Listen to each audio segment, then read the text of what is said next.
stream around. Make me turn this live stream around. So, Jordan, here's my idea for a show, for a YouTube show, okay? I will take everybody home. Jordan, it's hot ones, but instead of progressively spicier chicken wings, it's progressively spicier pot gummies. I mean, I feel like spicy pot stuff would be gross. No, it's not. No, it's not spicy. It's just you're just eating progressively spicy. You're eating progressively stronger weed gummies. Oh, I mean, but it wouldn't quite be the same because it would just have a compounding effect where you would question whether the next one was really stronger if it was because of the weaker one you started out with. Oh, and then at the end, you'd just be a crumbling mess on the ground. That you would be if you had strong enough gummies or pot stuff. Put it on spaghetti. Mom's spaghetti? No, maybe. You would question whether the next one was really stronger if it was because of the weaker one you started out with. And then at the end, that's good. You can hear you. Welcome to the YouTube preamble where we stare at Justin's forehead. Well, he sets everything up correctly. All right. Oh, the light's not on. The big shiny forehead. That's better. You have a big shiny. It's like my big shiny forehead because apparently people are still thinking that we're clones. I mean, Biggest Loser time. It's Biggest Loser time. That's Daddy's favorite show. It's Daddy's favorite show. Ooh, poorly timed. Anyway, let's start the show. Oh, no, wait, what am I doing? No, we can't start the show. Can't we? I have to share the stream. Oh, I see. Oh, hey, everybody. No, it's not all right.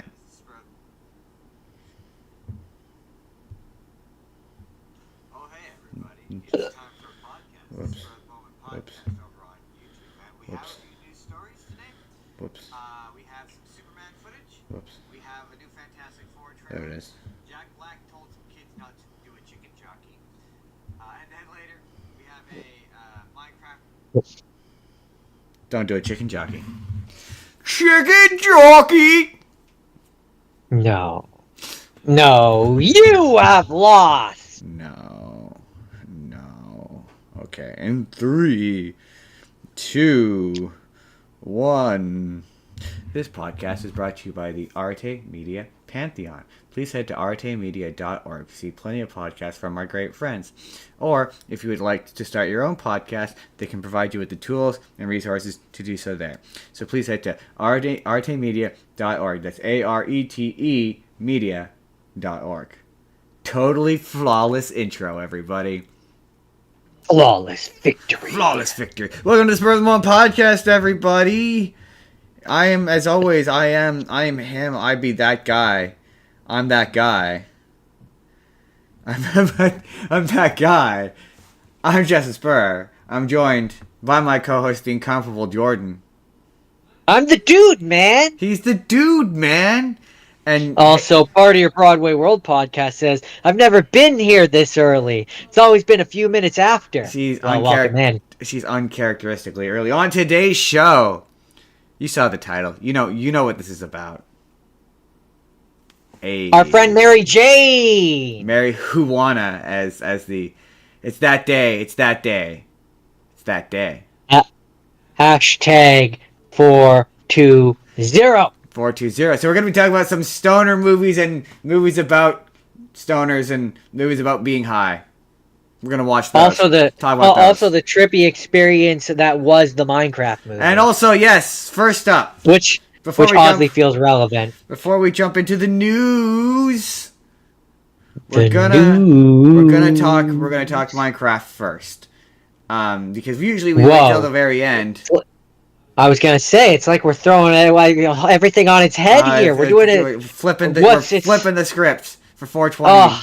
We're flipping the script, and then then we're gonna do the news, and then also doing it first makes it exceedingly easier to edit when I turn it into a video later. Anyway, and whoa! You don't show people behind the curtain. That's what they pay for on the Patreon. That's behind the curtain. And then we talk the news, 420 movies, and then the very end, the Spur of the Moment podcast is about making promises. So long as we keep the promises that we make, and I'm a man of my word, and I will eat a pepper live on stream. I'm going to eat a serrano pepper while at the same time, simultaneously, while I eat the pepper at the exact same time. Jordan will do an angry rant about Apple TV. I'm going to complain about Apple TV because it really, I mean, that the rage is definitely still there weeks later, but definitely, yes, it will be. We will be equally suffering in this endeavor. And he will do it in under 60 seconds. He will do it in roughly 60 seconds. Oh, see, there's the challenge. Okay, he will have 60 seconds. I see really more is. like 59 seconds because after that you get cut off. So it could be a short. Fair. Yeah. That's where you'll have 3 different versions of this, you know. One will be the cut off version, which will then be the tease for the full rant, which is its own video, and then you have like the full version, which is even longer. You know, I'm joking. It's true. Yes, that is the show. I'm just gonna do this real quick. As it devolves from an Apple TV rant into a just general streaming rant because they're all annoying. We're just gonna really quickly. I've realized I should do this before we jump into Minecraft. Minecraft movie. Do-do-do-do. It was a movie. It's a Minecraft. It's the movie. Okay, Minecraft movie. Oh, the Minecraft movie. Okay, Jordan, where do we even begin with the... Yeah, we were late, okay? We were late to the Minecraft movie. Cue the trailer. Minecraft movie. It was, Okay, so what could be said about this? Spoiler-free version first, I guess. It's everything you kind of expect it to be. Yeah. It very much makes me think of like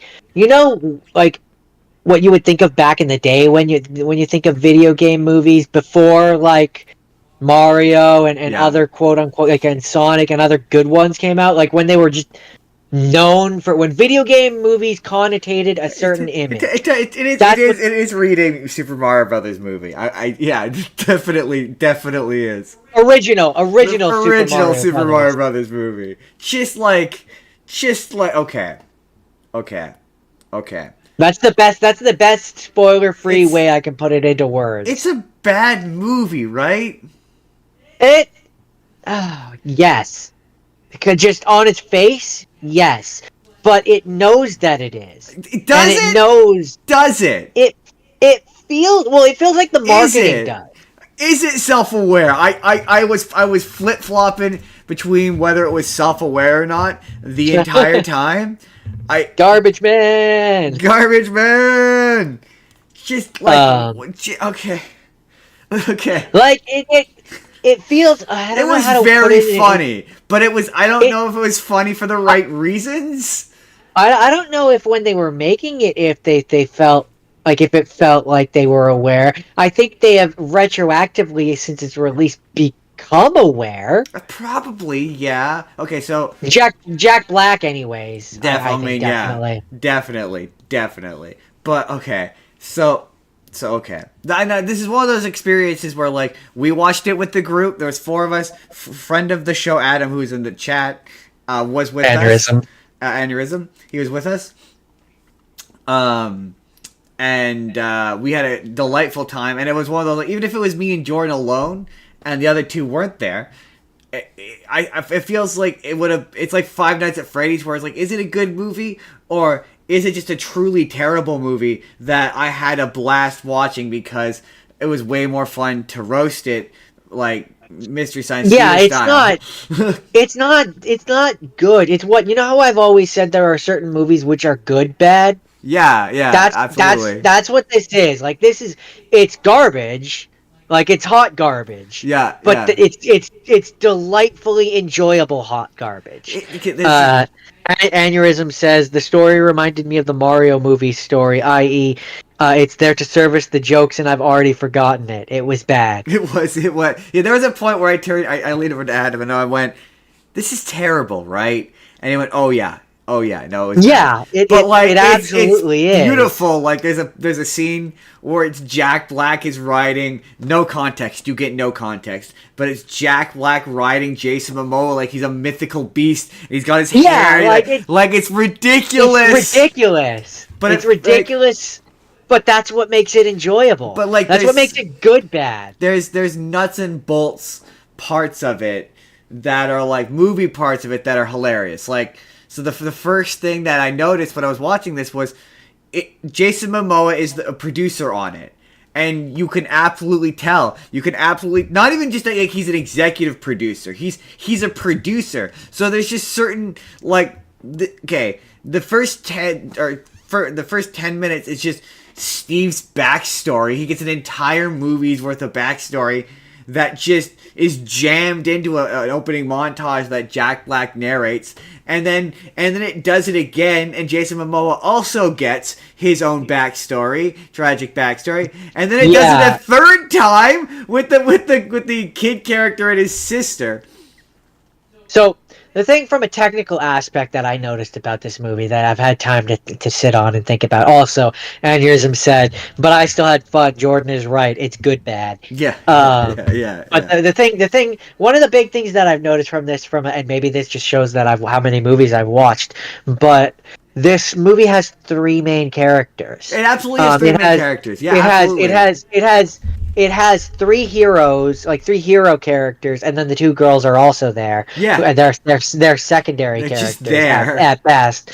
But it has three characters where if you focus the story just on them, it would work as its own movie. Yeah, you've got the Jason Momoa character who has to learn the lesson that money isn't everything, and there are other ways to find joy and fulfillment in your world. And there's that story. There's the Jack Black wants to be in the mine, and he's Steve, and he's like he's more game centric, if you will.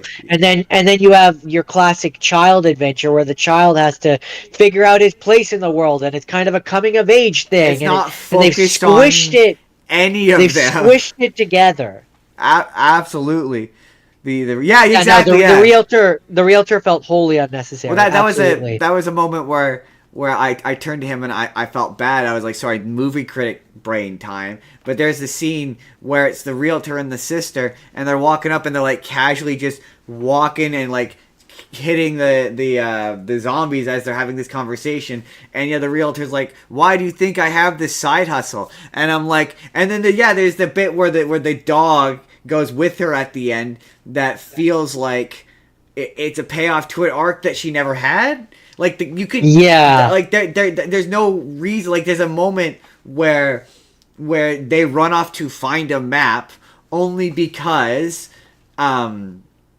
they have no place in the story. Well, yeah, she's like, we're gonna go off this. We're not gonna go off to the why. Why would you not follow him? He clearly knows where he's going, and then that's just to add later on when they go for the jewels for Jason Momoa. It's just there so he could be like, we need to get to the place before my sister. But then they get to the place anyway, and the sister's not there. Like the sister doesn't show up till way later. So like narratively, she serves no purpose in the script. So it's like, it's a bad script.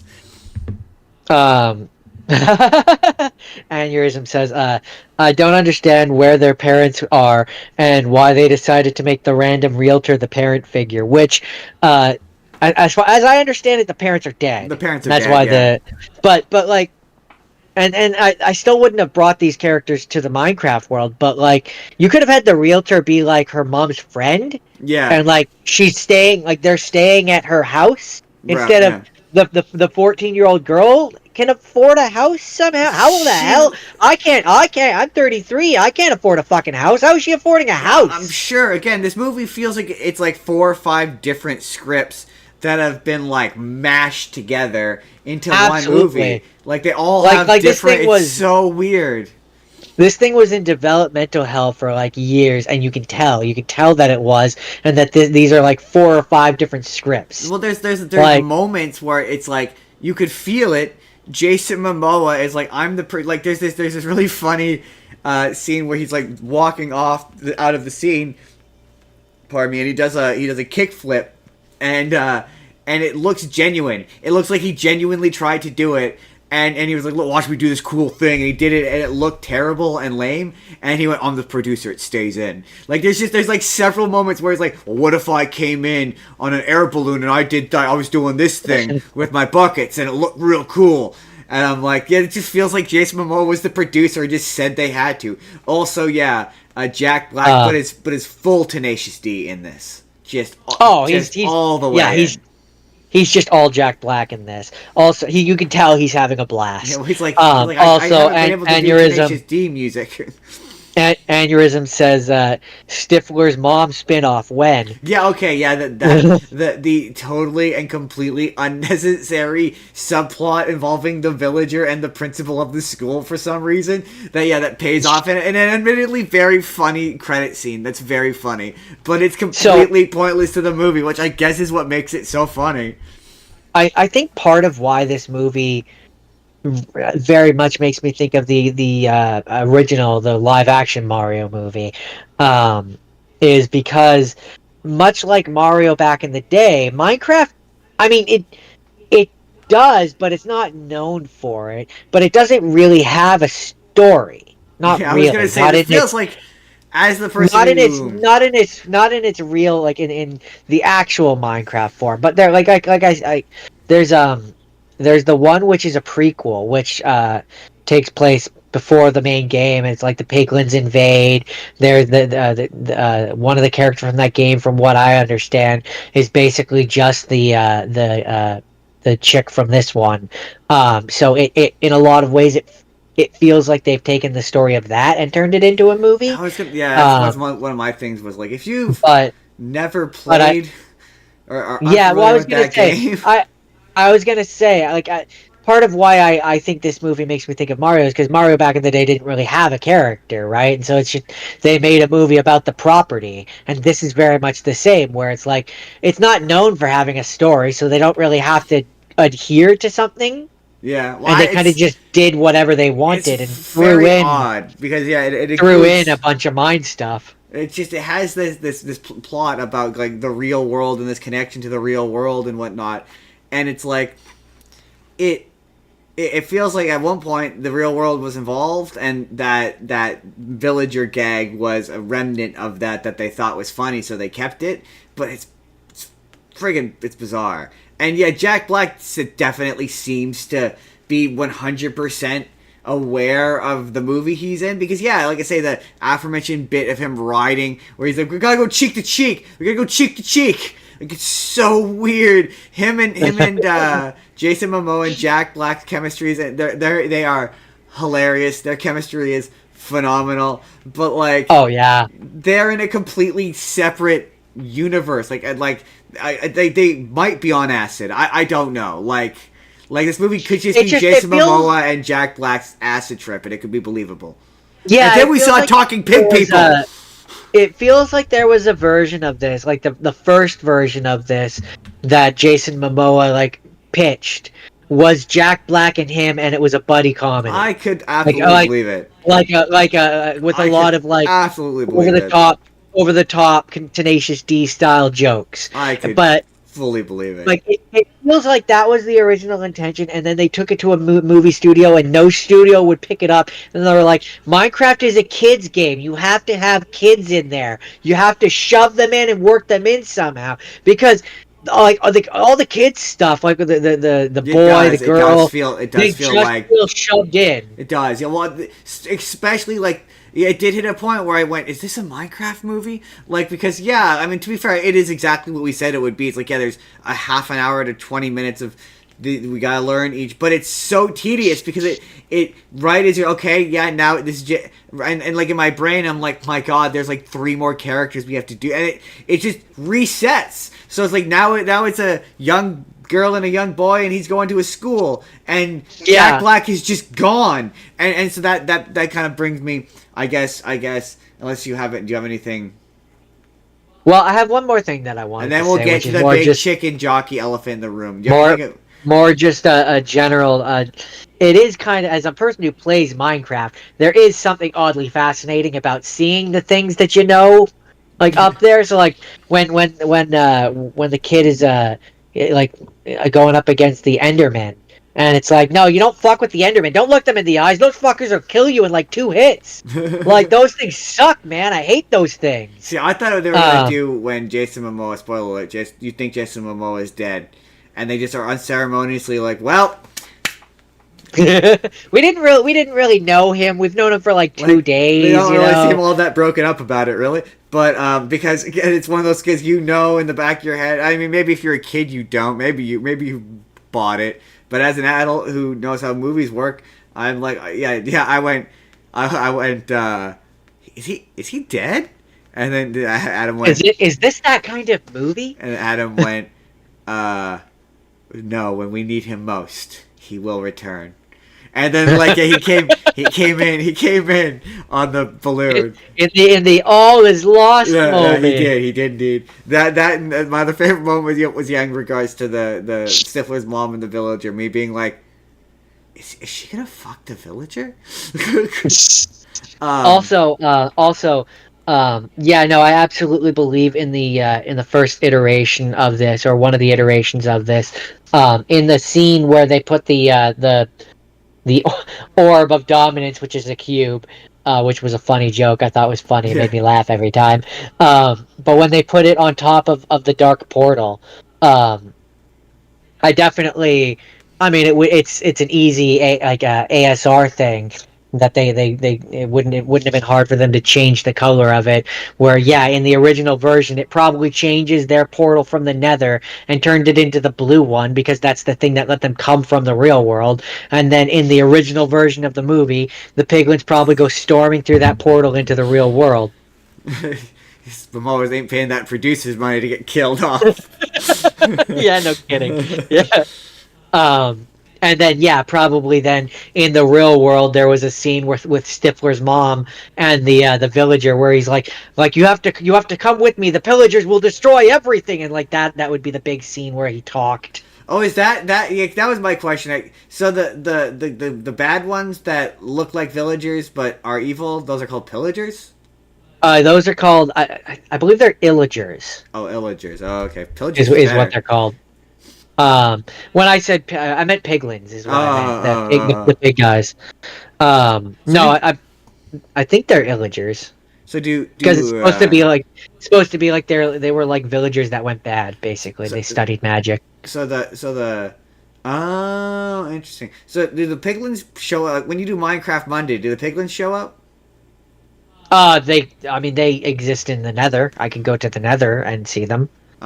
They don't come. They don't come into the overworld, and if you do, you know how in the movie, if they come to the overworld, they start turning into pig zombies. Yeah. I believe that is a real thing. Like if you push one of them through, I believe they do turn into. Maybe I'm wrong about that. That sounds familiar. Also, for the longest time, and I don't know if this is still a thing, but in like one of the base versions of Minecraft, if a pig got struck by lightning, it would turn into a zombie piglin as well. Huh, interesting.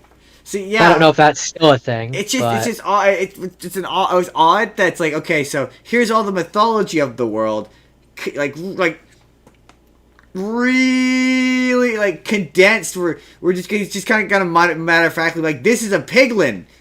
And then not really go into like the history of the world, what the villages are, what the nature of this place is, all this stuff that you would ask in doing a movie about Minecraft. Yeah, that's probably because I don't think it exists. They don't really outwardly, in the main game anyway, I can't speak for all the spin-offs, but in the main game, there's not really, like I said, there's not really a story, right? It's kind of just a building game. So like there's stuff where like for example, game theory is trying to put together the history of the Minecraft world and all the story stuff, and that's where I get a lot of this from, is like they've inferred a lot, and I think in some books and stuff there's stuff, but also it was never surprising to me that Jack Black was going to end up in this thing, because from what I recall, he does the voice of one of the audiobooks.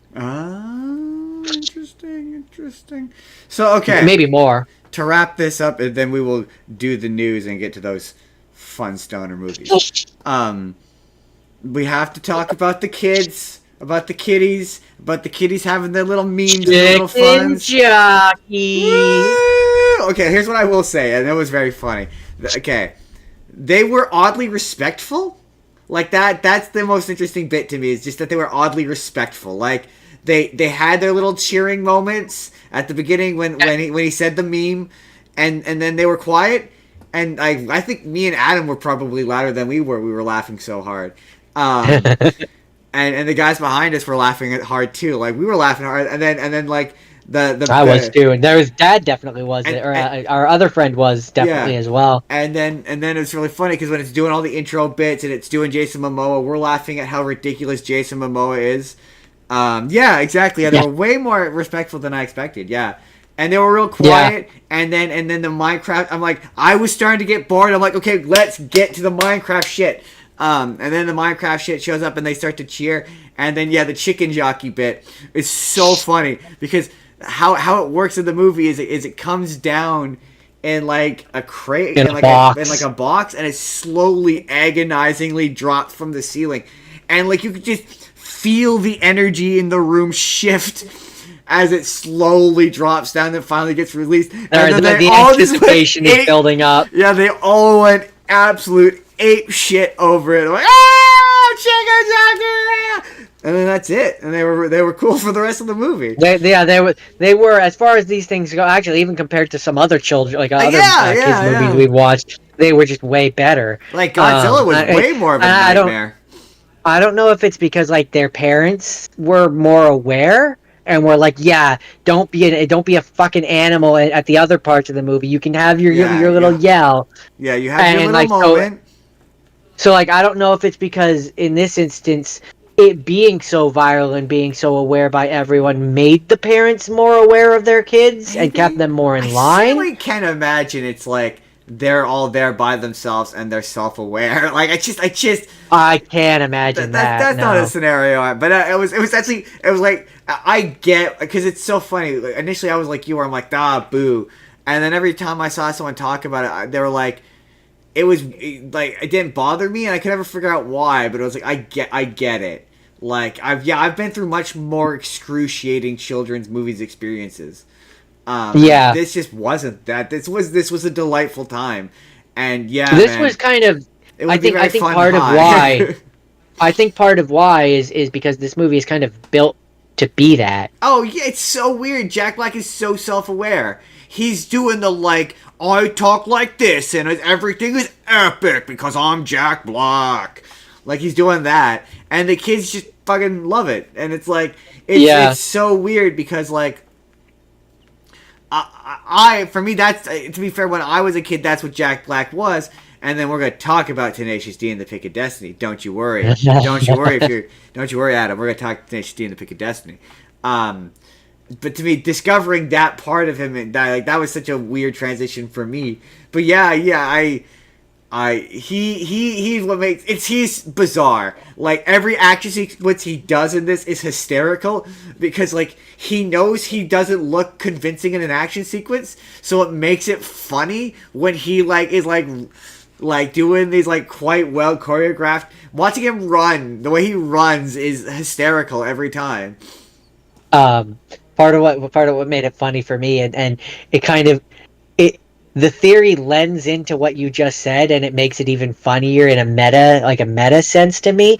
But in Minecraft, there's a mode called creative mode, where you have infinite stacks of like all of the things, and it's exactly what you think. Like you're basically immortal. The enemies, certain enemies don't spawn, and a bunch of them are basically like they cannot kill you.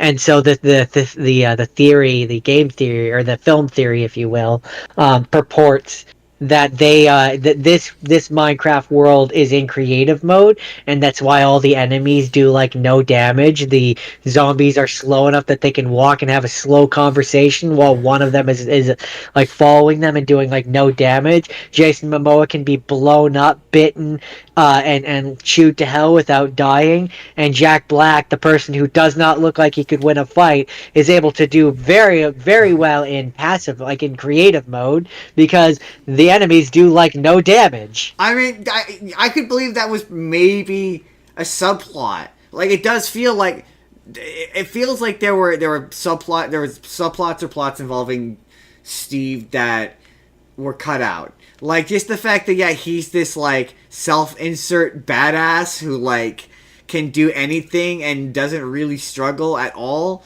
Feels as though...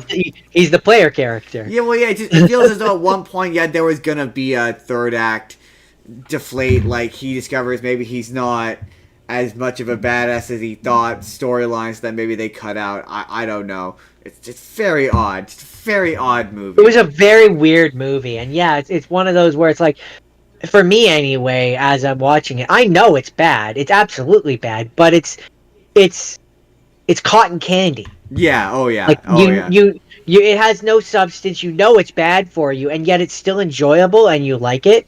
Yeah. I would say that this would be a very great movie to invite friends over and get high. Exactly, Adam. That was one of the things in the film theory that I saw. I can't take credit for the theory; it's not my theory. But that's one of the things that I saw where they were like, "Yeah, he punched a tree and then had like infinite blocks, and that only makes sense if you're in creative mode." I was just impressed that in regards to the chicken jockey thing. I'm impressed. Chicken jockey. Chicken jockey. I was just impressed that it's 3 weeks in and there's still kids chicken jockeying out there. Oh, there was a lot of people there too. Like that. Look, man, people are gonna hate. People are gonna hate if they want to hate. It is a dumb movie, but it's a very fun dumb movie. But like, there's nothing wrong with fun dumb movies being successful. Like if it gets the kids in, but the kids in the movie theaters and gets them out. You have to get if they yell and they're having a little bit of fun. If it means that movie theaters get to stick around, I'm willing to put up with it. Yes. Now that being said, just don't throw popcorn. I do want to. I have a few. I don't mind like what we went through, where the kids are excited, they're cheering, they're having a good time.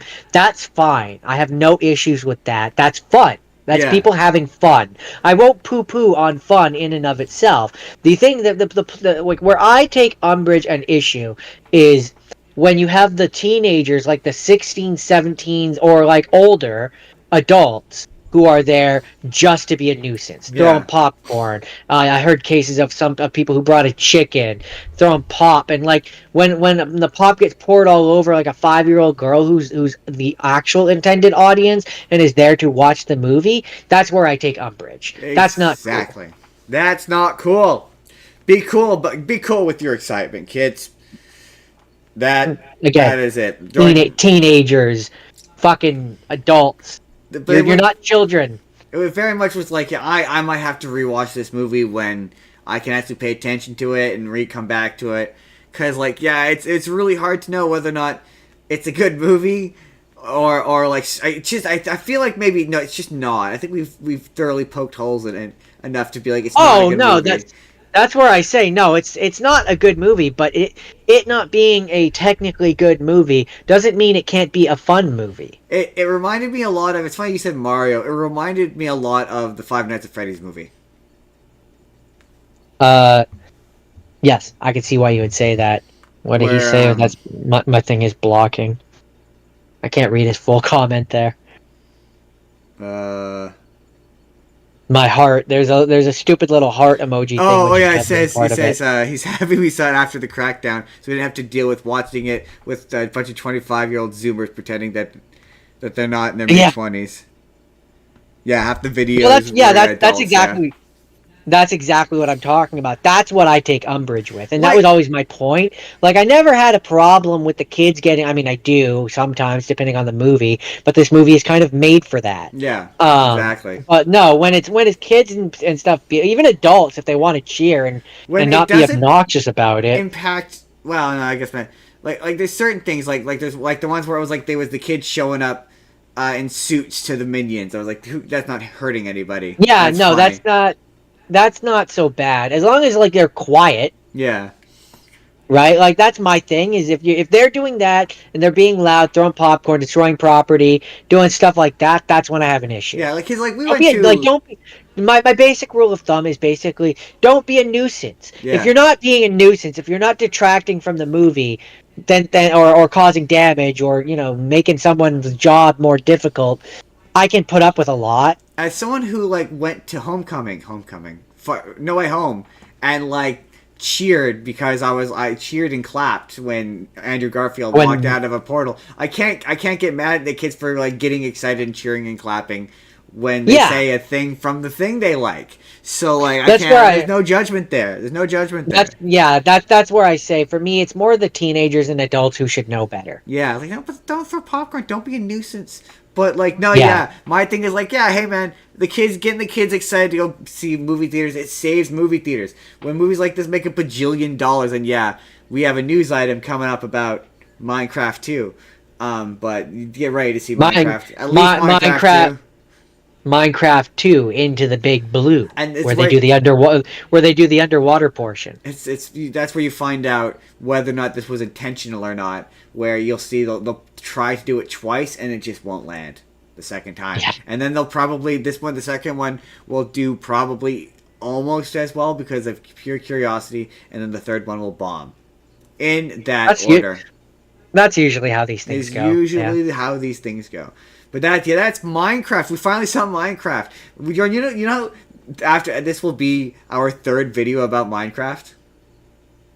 What you mean the movie? About the movie, yeah. I've made 3 videos about Minecraft about the movie of varying lengths.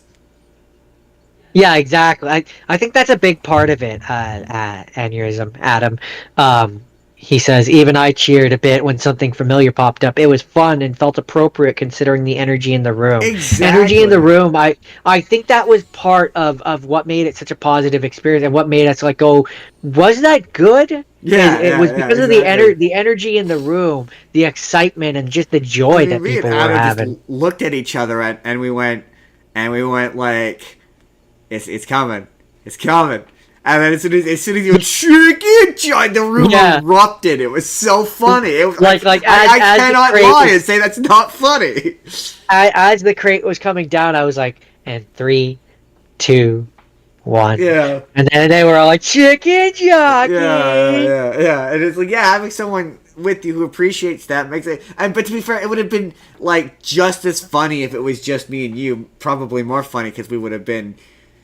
But it would have been. We would have been closer to home, and all that implies. And all that implies, yeah. But it reminded me of a lot of the Five Nights at Freddy movie, where it was like I enjoyed that movie more because me and you were dying laughing, or like Space Jam. The best example of that is Space Jam 2, where that is a horrendous movie, and when I rewatched it, I was so bored. It was awful, but like when it was me and you in the theater watching it. And I think we were watching it for this. It was genuinely funny. I was we were laughing. I was dying. And that's where it's like, Inside Out 2. It's when we were watching Inside Out 2 for this. And I wish I might have to rewatch that movie. But there was a certain bit where I was dying. I was like cry laughing. And it was only funny because we were watching it together. This kind of feels like a similar experience. There's certain times where who you're watching it with and where you're watching it absolutely makes a big difference. And I had a delightful time. Yeah, it was bad, and I was fully aware it was bad, but I still had a delightful time. And if you have kids that like bright, shiny colors and loud noises, this has pretty harmless. Yeah, this is a real good it's your child's first they're 5 or 6. Oh, I guess Adam would be the one to ask. Adam, would you show this to I meant to ask you this yesterday. Would you show this to your kid, or is it too old for him? You now get to do that. You get to judge movies for whether or not they're child friendly or not. Hopefully he sees that. In 30 to 40 seconds, when this catches up with the delay, he'll answer us. Yeah, I know the delay is real bad. I understand. Yeah, I know. Talking to Jake on his podcast is brutal. But yeah, I'm curious as if he would. He might say he's a bit young, but I would say definitely 5 to 6 year olds. This is a great 5 to 6 year old movie. I think the Piglins and the Piglin Queen is just scary enough to be like your first I'm kind of scared of this bat. You know what I mean? They're nerve inducing. Yeah, like a Rasputin or like a Jafar. We're like, ooh, these are kind of scary. Like one of those. Yeah, or the evil troll queen from Troll in Central Park. Yes. Adam says his child's too young to see for a movie yet. Yeah, that's fair. Maybe Allie's might be able to. Allie's might be able to, yeah. I will say I did pitch him my ultimate test for knowing whether or not, in my opinion, to be fair, I'm not a parent. I'm not advocating for parenting tips, as I'm not a parent. But oh no, I'm just a grown ass man who's talking out his ass. I'm just talking out my ass. But my test in my brain was always sit him in a dark room. A dark room is key. Turn off the lights. Be like, if you can sit through this entire movie, then you are ready for the big time. I mean, to be fair, if you go into the Nether in the game, yeah, any of those piglins that you're killing that are turned into pork chops. I mean, you don't think about it in the game, but when they're people. Yeah, there's a couple times I was like, oh, I was kind of getting to like that character. Now he's just dead. I was like, I guess it is kind of video game logic-y a bit, isn't it? I suppose. A little bit. It's allowing me to compartmentalize, I suppose. But yeah, no, I had a great time, but it was definitely one of those moments where I'm like, I think I'm gonna be a lot nicer to this. The moment I knew that, okay, let's be fair, it's thoroughly discussed, and Jake will concur with this, but I love me some silly shit. Sorry, there we go. I like me some silly shit, and that movie is so silly, like. It's the moment I knew I loved it was Jack Black riding Jason Momoa. How does he have the upper body strength to just carry him on his back? Do you know how heavy Jack Black would be? It doesn't make any sense, but it's hilarious. And the way he's like holding his hair like they're handlebars is so funny. You know what what that scene specifically made me think of is yeah, no, that's fair. Them having a personality is what. Yeah. But that scene where Jack Black was riding him made me think of the Hasselhoff scene from SpongeBob. Yes! Oh my god, totally. Is that a thing you can get in Minecraft? Oh my god, I promise we're gonna wrap up Minecraft. But is that a thing you can get in Minecraft? What? Like can you actually get a jetpack in Minecraft? I don't think so. Like, there's a lot of things. There's a lot of things in this movie which were definitely just for them. I mean, to be fair, they had from what I saw, they had a skin pack, which was the movie pack, which I'm pretty sure would have turned Steve into looking like Jack Black. Oh, probably. I mean, they gotta do a pack where they give you a spud gun or the bucket chucker. I'd be kind of surprised if that wasn't in the movie pack in some regard. Even if the spud chucker was just like a skin for the bow and arrow. Yeah, that'd be very funny. That's it, George. Do you have any final thoughts on the Minecraft movie? I mean, it was fun. It was fun, wasn't it? I had fun. It was fun. I had a good time. I had a good time, and that's really all you're looking for. Sometimes it doesn't. Sometimes the movie is exactly what it looks you like. Think it's gonna be. It was exactly what it looked like. Every review I saw of this said the exact same thing. You know, you've seen the trailer, right? That's it. This is just that. That's just that. And every now and then it's nice to not have a trailer try and trick you and hide something in there and just be what it says it's gonna be. I would say maybe if you're expecting the girl characters to do anything or provide any value other than being girls and black. Then are you allowed to Are you allowed to say that? I'm not. Are you allowed? It's why are you they're allowed there. to point out such things? I feel like you're going to get us in trouble. That's Our gonna get me. 150 That's gonna get or me canceled. 155 subscribers might cancel you. They don't do anything in the narrative. There's two scenes where they're just walking along, and you're like, well, this is a complete waste of time. This movie could be 10 minutes shorter. Yeah, they could have stayed in the real world. Also, she looked like she was. Anyway. Moving on. Yeah, pretty Moving much. on. You're gonna see it. You're gonna see it for the jokes and the references to the game. Yep, Absolutely. pretty much, and that's fine. We said that about the That's Mario fine. movie. Yeah, Adam was here when we said that about the Mario movie, right? Yeah, where it looks like the thing, and that's fine. It doesn't really need to do anything It else, doesn't but that need we to do anything else. But I don't think there's much more to say about the Minecraft movie. We had a good time. But That's the ultimate summation. At the start of our Minecraft movie, we got to see. I don't know if we talked about it. The extended look at Superman, where I think we've talked about it before, but it looks fun with Crypto. yeah, where he's just a real jerk. He's a big jerk jumping around and breaking Superman's ribs. That's a fair opinion. If you haven't played the game, I don't think it would be quite as enjoyable. If you don't like Jack Black or Jason Momoa, you probably won't like it, and it wouldn't be as enjoyable in the theaters. That's a fair summation. Okay, here's what I will say. Yeah, I don't disagree for like a regular person. It probably, you're probably right. I think it'll be a bit out there. But I will say, if you're like really into movies and like how movies are made, just like it's such an ego-driven movie in that regard that it's just really funny. Again, there's just so many like, yeah, Jason Momoa is the producer, so his character gets way more time in this than he probably is narratively necessary. But it's really funny.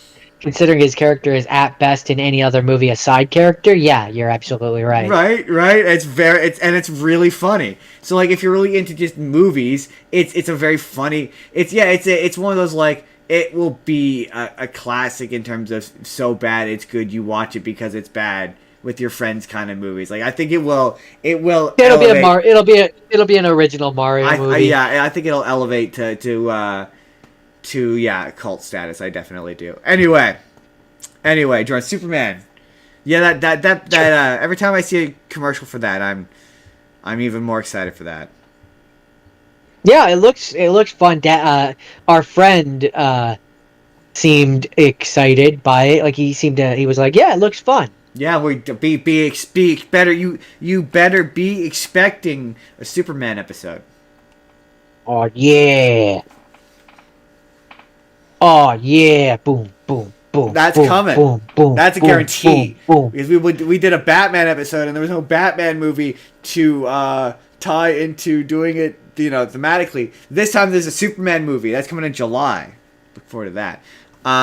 Jordan, apparently they're gonna make. You'll never guess. They're fast lighting, green lighting, getting right on that. Beetlejuice 2 and Minecraft movie 2. Don't you mean Beetlejuice 3? That's what I meant. I meant 3, I said 2. Because there was a 2. Yes. It already exists. Why are they making a third one? They're already too old for the second one. That's stupid. Doesn't the second one end on a cliffhanger? I don't remember. It wasn't memorable enough for me to remember. I know I've watched it, but fair enough. No, fair enough. That's fair enough. I have not seen it. I probably will watch it for Halloween episode. I understand. So Jordan, I think we had this as a theory. Toy Story 5 news. I don't know if this was an off-air theory that we had, or if it was something I had guessed sort of based on, circumstantial evidence. Well, based on stuff that Tim Allen had said, and it was the concept art. It was based on the concept art, and that's that Woody is not the main character of this movie. The main character of this movie is in fact Jesse, and I am actually more interested in that than I am. Not, I mean, I'm still not sold on Toy Story 5, but I wasn't on Toy Story 4. I ended up liking that movie. I think Toy Story is going to be that franchise where it's going to take a lot to make me not like you. But so I think and it's odd because Tim Allen's doing a lot of talking about it. and not Tom Hanks at all, really. So I think it's going to be a thing where I think Woody will maybe show up in the second or third act, and that's it, in like a cameo role, and that's it. It'll be like a thing where they go look for Woody to help solve the problem, which is, I guess, going to be evil Buzz Lightyear's. So, one thing real quick, technical thing. Every time you're talking, it sounds really buzzy, and I don't know if that's just an on my end thing or if that's also being captured, but I thought I'd mention it. Now, on the subject of the movie, on the subject of the movie,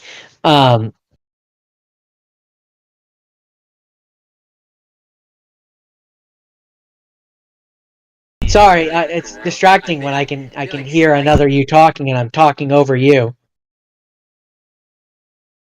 Yes, I can. Oh, that's weird. You shouldn't be able to. It should be muted. Weird. So I continue talking. It was incredibly distracting. No, yeah, okay, it doesn't sound buzzy to the audience, which tells me it must just be me. Sorry. Mine's like a lazy Susan. Swing back around. Jesse and Buzz. Yeah, that's right. So I'm of the opinion it shouldn't exist, but if we're having it hoisted upon us, this Toy Story 5, I don't want in the modern times.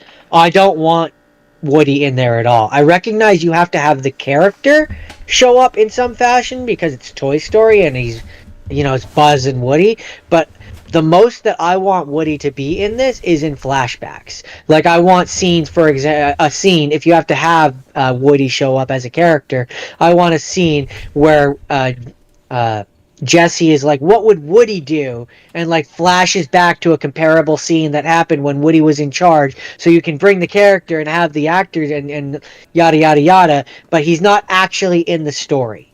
If that makes sense. I don't know. I don't mind they have to go and be like, what would you to solve this problem, Woody? And then but you can accomplish that without having the actual character show up. You can have Jesse be like, what would Woody do? And think back to a flashback and have the character be on screen, show the scene, have it impact her without ever having to actually bring the character back and ruin his send-off. Have him show up in a dream where he's like, I'm better than you, Jesse, in every conceivable way. For all I care about, you could have it be a Lion King thing where she sees him in the clouds. I don't care. I just don't want the actual character to come back. He's had 2 send-offs at this point. Let the poor dog rest. I will remember you. So, Jordan, the people who make Invincible, you know the show Invincible? I do. You do know that show Invincible. Well, apparently they've said that. See, they promised the highest quality in season 4. And hey, man, a lot of people on the internet like to shit all over the animation in that show, and I think it's fine. It's fine. There's moments where it looks cheap, but that's so that in the final episode when he does the big conquest fight, and it does that really sweet entrance where Oliver slides along the ground, and it actually looks really sweet. So they can do that. So the finale can look really expensive and cool and be awesome. And be like a really big budget, bloody, violent Dragon Ball Z fight. Sassafrasa? My thing with that is someone pointed out and I couldn't unnotice it. Why? It's like a day after the Invincible War. Why are all those people on the beach? Invincible was just destroying cities. Justin, because they live in a world where this shit happens every Tuesday. You can't live your life in fear, man. I mean... Buddy... I guess. You gotta just live life one day at a time, and one day, Invincibles are trying to destroy everything, and the next day you're going to the beach with your girl, man. And then the next day, for some reason, for a second time, his face is being rammed through a crowd of people and slicing them in half, and he's not like, hey, get out of the way at the very least. No, Justin. It bothered me the second time because like he could at the very least be like, no, hey guys, move, please.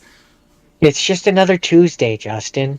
It's another Tuesday where you sunrise, sunset. You either die by Mark or you don't. You either live or you live long enough to become part of a invincible meat grinder. Yes, exactly. They were shocked the first time. The second time, they've just learned to accept their fate. They knew it was coming. So, Jordan, apparently, you know the band Weezer? I know the name. They sing the song. I'm pretty sure it's the band Weezer. Yeah. The song is like Beverly Hills. That's where I wanna be. Or Buddy Holly, you know me, I'm not a Buddy Holly. Weezer fans are gonna get pissed at me. They're gonna be like, "You are reducing our favorite band to 2 songs." But it's like the 2 songs of theirs I know. You're like, I look just like Buddy Holly.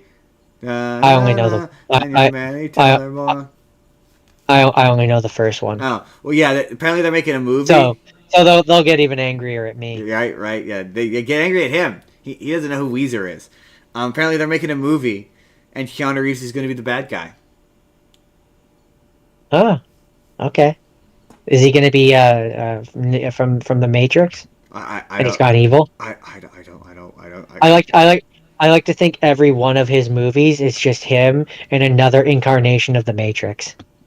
All right, yeah, that makes sense. That John Wick is just another one of the ones. Yeah, he's just a different one. Yeah, that makes sense. I can get behind that. Jordan, you know what they're making, Jordan? What they announced. Also, they had Star Wars Celebration, and like, a shitty, low quality version of the Mandalorian Grogu trailer leaked. And we're not going to talk about it because I didn't bother sending it to Jordan because I was like, I'll just wait till they release an official version. And then they didn't, which has prompted me to take this stance. Okay, this is the companies. Companies, stop doing convention. In the name of love. No. Stop doing convention-only trailers. They just get leaked on the internet. They make your movie look like shit. They never look good. They always leak on the internet. Just do a convention-only version of it, and then like a day later, release a slightly different version of it on the internet. Do it. You're wasting everyone's time by having them, and then it just makes your movie look bad. Yeah, apparently the bassist's wife got shot in the shoulder by the cops because she wantonly started shooting at them when they were looking for a criminal in her neighborhood. But she's okay. Do you disagree with me? Oh no, I think convention-only trailers are stupid. Why would you waste all the money in making a trailer and not want to release it to as many people as far as possible? Just what I'm saying. And what's the point in a trailer that you're not gonna show? I understand like you have to have like a demo cut to show like producers or something, but like if it's a trailer, it's meant to be seen by as many people as possible, is it not? Is that not the point of a trailer? Right. And hey, the trailer looked pretty cool. That's all you're going to hear me talk about it. So, Jordan, they announced a new animated show. They sounds very cool. And an animated show, you say? At Star Wars. So many... Oh, at Star Wars. Okay, I was going to say. At Star Wars. Jordan, it's a Darth Maul show. A Darth Maul animated show called... Is it made by Dave Filoni, the guy who made Clone Wars? I think so. Yeah, it sounds like it's going to be starring Sam Witwer, who is the voice of Darth Maul on that show. And yeah, it's called Star Wars Maul Sith Lord. Interesting. So it'll probably take place after episode... I'm guessing after episode 3, before episode 4 is probably where its time placement is, if I had to guess. I think so, because he technically gets killed on Rebels when he dies. Right, but Rebels is like episode 4 or just before episode 4, I believe. So it's like it's gotta be... This would be before that, probably. If I had to guess, because of where he is in the world, this is probably like right after episode 3, I'm guessing. Right after the purge, because as of that point, he should be on Mandalore as ruler of the Mandalorians. Yeah, well, I think it's about his drug when he's a drug lord or whatever, the gang lord. Yeah, Yeah, crime boss, crime which boss. is that's basically that part. Gotcha. Of That the makes sense. timeline. And then they announced guy who Sean Levy. I'm never sure how to pronounce that name. The guy who directed Deadpool and Wolverine and Atom Project. He's doing a Star Wars movie, and there was a big old rumor that Star Wars movie was going to have Ryan Gosling in it, and they confirmed Ryan Gosling is going to be in it, and it's going to be called Star Wars: Starfighter, and it's described as a standalone adventure that will take place 5 years before the events of 2019's Rise of Skywalker. It's an entirely new adventure featuring all new characters that is in a set period of time that's not been explored yet. I have no strong feelings about that one. That one sounds kind of boring. You should! I'm kidding. I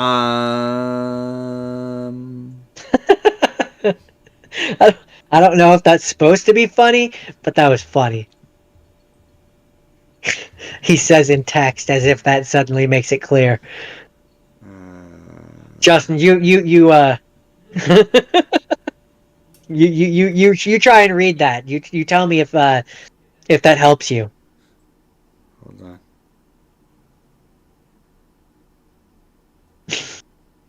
He'll get a kick out of that.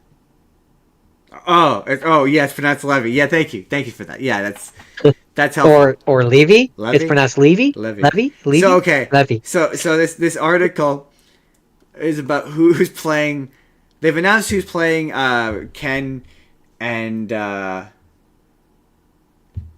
Ryu in the Street Fighter movie, and I have the. I was reading the article to find the names, and it's just like an info dump of information about irrelevant information about Street Fighter, and then it says who they are, and then I saw their names, and I was like, I stalled for so long, and I went, I have no idea who these people are. So it's just because I've spent so long on this. It's Andrew Koji and Noah Centino. I don't know who any of those people are or what they've been in. I'm sorry, I don't. Oh, they sure sound like fresh up and comers who are new faces to Hollywood. Definitely, and then like that's where all the angry fanboys will come to me and be like, no, they've actually been in these 17 films. Yeah, they are beloved Hollywood icons.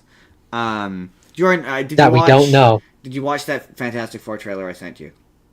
It looks fun. It looks fun. I'm pretty excited. I keep seeing negative Nancy comments on the internet being like, "Who's excited for that?" But I am. I kind of. I'm not excited for it. I mean, I have to be honest. I don't know how to say this nicely. I could care less about the Fantastic Four. I'm excited to see the big dumb purple guy. Oh my god! I think it's 90. It's Galactus. It's like Galactus is doing so much heavy lifting. It's appropriate because he's gigantic. But just him just taking a walk down. Just him making his way downtown. Making my way downtown. Making my way downtown, hard and fast. Look at me. I'm Galactus. Blah! It's like, so good. And like, the thing that makes me laugh about it from a meta standpoint, and having nothing to do with the movie itself, is all the angry people who are like, who are like, the Silver Surfer can't be a woman. She's been a woman before. Shut up. Yeah, she's been a woman before. It's not like they made the original Silver Surfer a girl. This is a character that exists in the comics. Stop being dumb. It's not Norrin Rad. It's his girl. Dumb, right? It's just a different. It's different. It signals that they're from a different universe. Dummy. Dumbass. Come on, pick up a comic book. We're gatekeeping comics. I'm kidding. But yeah, no, there's no way by the end of this though that they're going to end up in the MCU, and then there will be a scene. There will be a scene at the end of the credits where Robert Downey Doom is going to walk out of a portal. I'm Robert Downey Doom, and he's going to be like, "What is this strange new world?" Right. It's like they're shooting Doomsday now. Like they have plenty of time to shoot a post-credit scene, and they're in Doomsday, all four of them. So they have plenty of time while they're filming that movie, which will probably wrap before July, if I have to guess. They'll shoot a post-credit scene that they'll attach to Fantastic Four that he will absolutely be in. That's why they haven't confirmed whether or not he is, because he probably is in like or at the very end of it, or both. Like, I guarantee you. So Jordan, you know those. Okay, you know those. What if we take beloved childhood thing, but make it unpleasant? What are they ruining now? Well, here's what's interesting, okay? Now, this story and this thing that they're doing is very old, and its original is not quite as sweet and nice as the Disney movie would have you believe. So it's Aladdin. It's Aladdin. They're doing... How? So, okay, so... I mean, not how. I guess in this one, the genie is an evil psychopath. Yeah, the jinn is evil. Like, jinn are not traditionally nice, and they are tricksters. So, like, yeah, you could do the jinn is evil, and yeah, then it's evil. So that I haven't read this yet, so I'm curious. Okay, so this is the description. A modern-day Londoner, Aladdin inherits an ancient monk... Oh, sorry, hold on, let's do that again. A modern-day Londoner, Aladdin inherits an ancient monkey's paw believed to grant wishes, only to discover that every desire comes at a soul-crushing price. So it's a Faustian bargain. All of those around him fall victim to its curse, as he must confront a growing evil and the demonic force that feeds on every single wish made.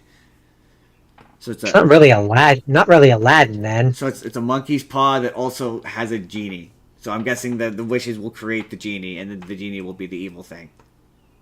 Right, but it's not really Aladdin. The point of Aladdin is not the genie is evil. The point of Aladdin is Jafar and him taking over the... So it's not Aladdin in any way.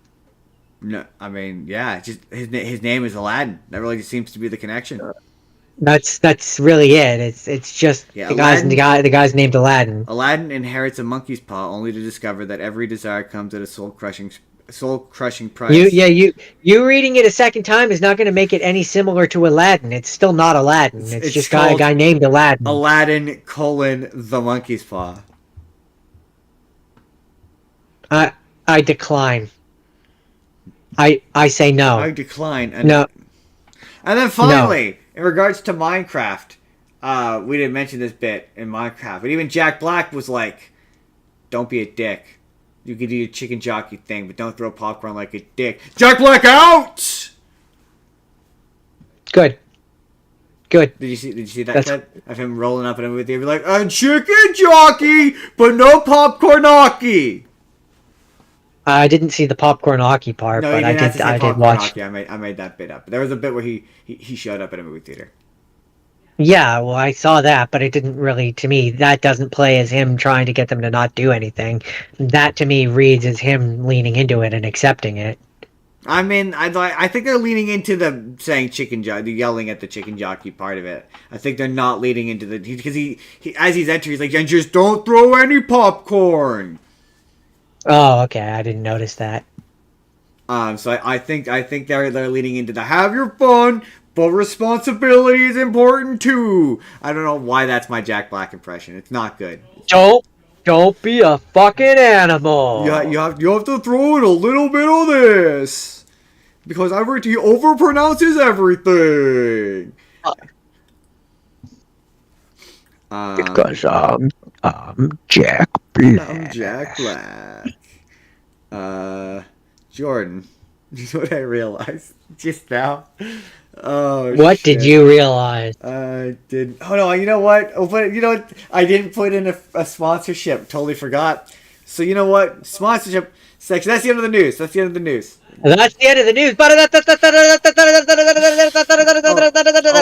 I'll put it in after because I'm pretty sure he sent me a link to it. So either he didn't, and this is gonna make me look foolish, or he did, and you'll see a link in the description below. But y'all should go check out Vizard.ai. I have been using Vizard.ai for a couple of weeks now, and it has been very useful and very helpful.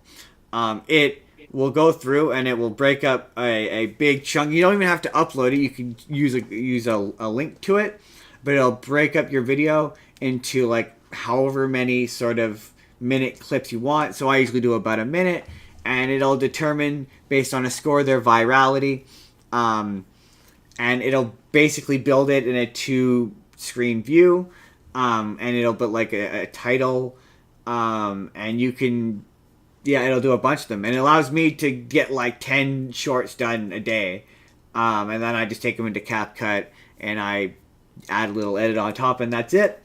And it's made. So are you trying to say that because of this program, you're going to be eating a pepper because we gained all of those followers because of the viral videos that they created? I look, I cannot say that correlation equals causation. What I can say, I guess correlation does not equal causation is what I can say, and I cannot say that it is because of it. What I will say is that the shorts that Visit has helped me create have performed exceedingly well. Well? As a result, we have leapt up in subscribers by almost 15 to 20 subscribers since I've started using it. I cannot say for sure. I can't make any guarantees. Can neither confirm nor deny. Can't make any guarantees, but it's a funny coincidence, isn't it? Interesting coincidence, and Visit helped me make those videos, so they're a really worthwhile service to check out. I will hopefully have a code in the description after this is done, for you guys to go sign up, because you should. And if you do that, it helps us here, and it helps you if you do videos like I do. Totally worthwhile. Do it. So now here's the thing, folks. Here's the thing. This week's topic. You've seen the title. You know what this is. You would think that. You would think that they would do Easter. You would think that they would do Easter. And just for if there are any kids out there listening, it's important that you know the Easter Bunny is real. Santa Claus real.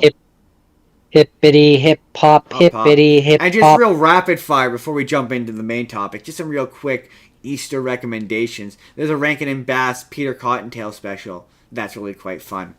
There's a animated James Marsden movie where he's with a CGI rabbit in a car. That if you can get past the fact that it's Russell Brand, is honestly pretty good. There we go. There's 2. Jordan, you got any Easter recommendations? Oh, there's The Legend of the Guardians. It's not really an Easter movie, but we've got the Easter Bunny in it. It has the Easter Bunny in it, so it's kind of the same. I mean, I don't know. There was a lot of Peter Cottontail things I remember watching as a young person. I mean, if you're Christian, there's probably Jesus movies, I assume. Because today's his day, right? Today's the Lord's Day. We're totally kidding. Oh. Although there are a really good. Well, I mean, you could, if you're gonna watch I can't say that. I can't make that joke if in case there's any young people watching. I can't make that joke. I can't join because the Easter Bunny's real. He's real. He's as real as Jesus Christ. Right. Exactly. Yeah. No, it's there's a real funny they're like church plays that are about the resurrection, the death and resurrection of Jesus Christ, that are really, really funny, that you can find on the internet, that are totally worth checking out, that are actually quite good. There's if you're a Jenny Nicholson fan, she has a video about them that is really funny. On to the main topic. That was our very brief Easter special, so that I can put Easter in as a hashtag later. SEO friendly, baby. You see the title? It's 420. We're doing 420. So they're up there.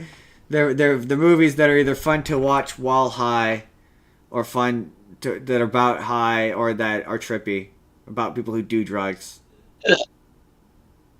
Mostly weed.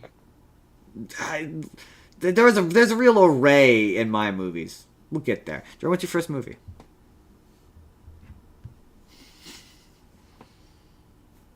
So, if you were to go to Google and type in Leaves of Grass, the very first thing you would see is some book or poem or something. But if you then went back and retroactively typed Leaves of Grass film, then you would get the 2009 American black comedy film, which has Edward Norton in it as twin brothers.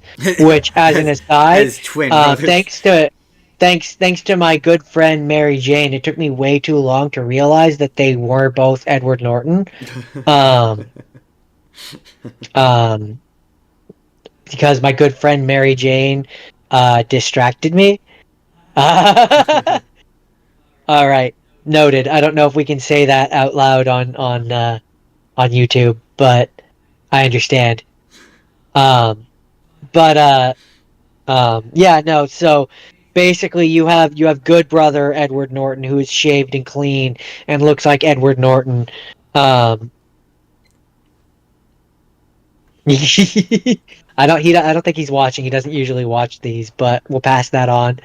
Um, but yeah, the short haired one is a good son. Long haired one is weed creating and smoking bad brother. And bad brother is trying to take out a kingpin in his area, and shenanigans ensue. Is the quick summary of this movie. It's pretty fun. Yeah, I definitely, it took me a hot minute to realize that Edward Norton was playing two characters, Did which you is, think I he feel was like just it's one character? no, I thought it was two different people. Oh, I didn't that's realize. pretty good. I missed the part in the movie where they said that they were twin brothers. And so it took me a while to realize that they were supposed to be twin brothers until good brother Edward Norton shows up because he thinks bad brother Edward Norton is dead, and he comes back to his hometown and runs into runs into a bad Edward Norton's friend, who is played by, he was instantly recognizable, and I'm gonna have to, I don't specifically remember the name off the top of my head. Was it him? I don't. I'll get back to you on that one. But um, it's fun. And when I first was kind of reading about it, I thought it was gonna be. I thought it was gonna be a little bit dark. That's who it was. Um, Timothy Blake Nelson is Oh, is yeah. I know is what that is is. bad Edward Norton's friend. So he plays like a hick in this movie. Came out in 2009, so it must have been around the time, thinking about it, shortly before or after Incredible Hulk came out. Oh, yeah. Yeah. Um, but Yeah, it would have been about that time. um, I had a good time with this one. I don't remember how it ends, but I had a good time with this one. I don't have a lot more to say about it. All right. It was enjoyable. All right. So my Although, first yeah, one. I will say though that, yeah, it being called Leaves of Grass made it difficult to find, because, yeah, every time I looked it up, I'm pretty sure Leaves of Grass, the actual Leaves of Grass, is like a very famous poem, That makes sense. which is obviously what the name is making fun of. But every time I looked up Leaves of Grass, that's what it brought up. That makes sense. That makes sense. All right. All right, Jordan. All right. Jordan, I just have to ask you one question before we leave into my first one, Jordan. And that question is, dude, where's my car? Where's your car, dude? Dude, where's my car? Dude, where is your car? Where's my tattoo say, dude? That's sweet. Sweet, dude. Yes, it's What's dude, mine say? Dude! What does my tattoo say? Sweet! Sweet, dude. My other favorite bit is the and then.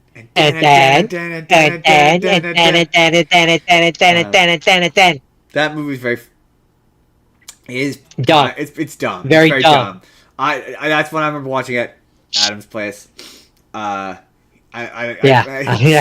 I just remember. I don't remember how I felt about it. It's one of those ones where I remember, but I don't remember if I liked it or not. And watching it this time, I was like, number one, there's there's multiple transphobic jokes. There's a character who would say and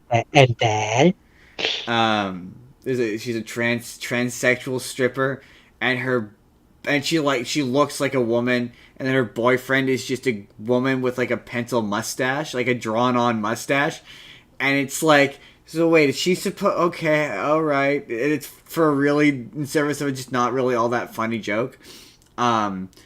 And I mean, yeah, I very much remember it being in the same level of like maturity humor level as Austin Powers. It was dumb, pretty much juvenile humor. Yeah, it's Sean William Scott and Ashton Kutcher, and it's just, and it does very much. They get high. There's a part where there's a really dumb stoner dog who, if you try to take his pipe, he wants to bite your arm off. Hail Zoltan! Hail Zoltan! It's just, I don't know. I had a threshold this week, and that was the point where I think I had hit it, where I was like, it's just not doing it for me. I don't know. There are certain ones where I definitely enjoyed them more than others. So I know exactly what you mean. There was a threshold for me. Yeah. There's absolutely. So it's just kind of like, it's just, the humor is just. I mean, it's just very funny. There are jokes that are funny. Like there's no, sorry, that's the next one. Just the unraveling the mystery and how it gets progressively more insane. There's a really funny cameo from it was Andy Dick. I can't remember who the other celebrity is, but it was two people who are reasonably famous, but they don't get credited, and they're just there for the one scene. It's very bizarre. Anyway, yeah. Funny, I it's been so long since I've seen that movie. I don't remember the last. I think the last time I watched it was with you and Adam. Probably, I could believe it. I could absolutely believe it. Which would have been in my childhood. Would have been, yeah. But yeah, that's it. That's dude, where it beeth mine vehicle. Where beeth your vehicle, dude? Okay. Well, my next one is Ted 2. Which is the sequel to Ted 1. My favorite. To be fair, I like everything about, like, I like this movie and most things about it, but I have one major thing that weirds me out every time. Amanda Seyfried is too young to be with Mark Wahlberg. It's weird, and it's weird. I think they're, like, not that far apart in age, are they? They're, like, 25 years apart. 25 years apart. Then something like I that. agree. It is weird. That is. Hold on, I can give you an exact. I feel like she's my age, but I might be wrong about that. One thing I remember about the second one, I'll vamp for you. Amanda Seyfried is 39. Mark Wahlberg is like 65, I think. No, 60. It's 20 years old. I think he's 59. He's 53. Okay, I mean, that's not that bad. It's like 13. It's bad enough. I think it's weird. I get where you're off put by it. It's because she's young looking. That's why. Well, especially because in this one, she's supposed to be like fresh out of school. Yeah, no, I get it. The power dynamic feels weird. I understand. It just feels weird. The one thing I remember maybe it's because he comes across as older too. Yeah, I know. Yeah, I get it. The thing I remember about Ted 2 is I remember just me and you being like, it needs to pick a plot line. Like, it just felt like it was like 3 episodes of a show that were like forced into a movie, which kind of makes sense why that became a show. Yeah, it feels like yeah, you're right. Now, having said that, it does feel like that. This feels like when funny enough, like in our last ones, when we watched or when I watched the Ultraman, where it feels like it was like 3 or 4 pilot episodes for a show that got mushed into a. That's what this feels like. This movie, watching it this time around, because it feels like the Ted being persecuted and treating as an object would have been a series of episodes. It feels like the him and Amanda Seyfried falling in love would have been a couple episodes. Yeah, I see exactly what you mean. That being said, it's fun. There's a lot of dumb jokes in it, it's a generally good time. But I kind of really like the show. Like I've seen clips from it that have genuinely like one of my favorite ones is the one where they first discover pot and they get really high and they're walking down the stairs and like in their heads it's slow motion and it's playing the song where it's like da da da da da da. Da, da, da, da, da. Oh yeah, yeah, and they're doing it slow, like da da da da da da, and I'm like, yeah, that's kind of what it's like. It's like that's a very accurate representation. It's not inaccurate. Yeah, it's not inaccurate. My one thing with the show, I've never watched it, but my one thing with the show that would it makes it hard for me to get in, like to want to watch it, is I just don't believe that kid becomes Mark Wahlberg. I mean, yeah, I get past that, but I do get what you mean. Hey, maybe he slims up in high school. I mean, maybe stranger things have happened, but that would just be my thing. I would have to watch it as if it was like an alternate universe or like a different world. It's a really funny show though. It's totally worth checking out. I mean, yeah, I here's what I'll say about that. I like American Dad. I like The Orville. I like things that Seth MacFarlane is on. Even Family Guy, I like parts of it. He's good at what he does, so it wouldn't surprise me to find out that I would have a good time with the Ted show. But that's not what we're talking about. We're talking about the movie. It's not what we're here to talk about. And it has a lot of jokes in it and a lot of things that make it enjoyable. That's really all I have to say about that one. I mean, it did very well just looking at the budget. But anyway. All right. For me, my next one, the one that is next, the one that I shall do next. The one that follows the previous one. Is a little movie called Harold and Kumar Go to White Castle. That is about Harold and Kumar and how they want to go to White Castle. They get their quest to get sliders and food and oh man, we need to go to a fast food place after this. I kind of think I want to. We'll talk. For reasons. For reasons. It's their journey. Harold is an intern at a company. He's a big busybody. He's doing all the work of these guys who treat him like crap. They treat him. They trick him into doing all their work. And Kumar wants to get stoned, and they get really stoned. And they're like, "We want burgers," and it's their shenanigans trying to get to the burgers, and all the trouble they go through and the growth they go through. Zip-burgers. And at one point, Neil Patrick Harris shows up as himself and steals Harold's car and parties in it, and then has it reupholstered, and then gives him money for the burgers at the end. And he's really funny, and he's like bleach blonde, and I forgot how young he was. And that's the movie. Fun fact about How I Met Your Mother: that is the movie. That's the reason why he got How I Met Your Mother. That version of that character is what would basically become Barney. That's funny. Yeah, it's really funny. One of my favorite bits is the one where it's the racist police officers, where it's the guy, he's trapped in jail, and he's like, "I'm just in here because I'm black," and they're like, "What?" Yeah, they're arresting him, and he just gotta quietly the dude from. The dad from Malcolm in the Middle. Yeah, the guy from Malcolm in the Middle. Yeah, it's really funny. Yeah, I'm just in here because I'm black. If I'm in here, I'm safe. If I'm out there, I'm not. Right? Yeah, I'm safe in here. And then it just made me sad that we don't have White Castle around here. Oh, I could go for some White Castle. God. I remember there was a while there, and I haven't actually paid attention in a while to see if they still sell them. But there was a while there where I think it was Superstore and Save-On and stuff, in the frozen section, they sold White Castle burgers. I remember that. I never tried them. I mean, they were microwavable, so they were only so good. I can't imagine they were nearly as good. But I don't think we have. You know what? Let's find out. Let's find out where the nearest White Castle is. Okay, are you done talking about the movie White Castle? Yes, I'm. That's it. That's it. That's it.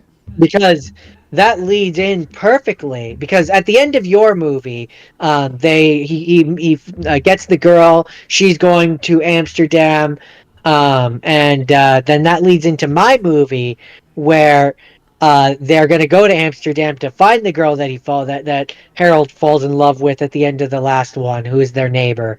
And Kumar can't wait to get to the weed capital of the world and tries to use his bong on the plane, and they end up in Guantanamo Bay, and you've got the racist dude who's played by what's his face, Rob and Corddry. Yeah, but the bit where he just opens up the can of purple drink. he's just Racist. racist and stupid, and and yeah, no, there's cock meat sandwich at Guantanamo. And then there's a part where Neil Patrick Harris shows up again and saves the day, and then he gets shot, and you think he's dead, and then in the third one he's back again. Yes, he is. You think he's dead? Well, it turns out he survived in a. Yeah, no, they don't have any.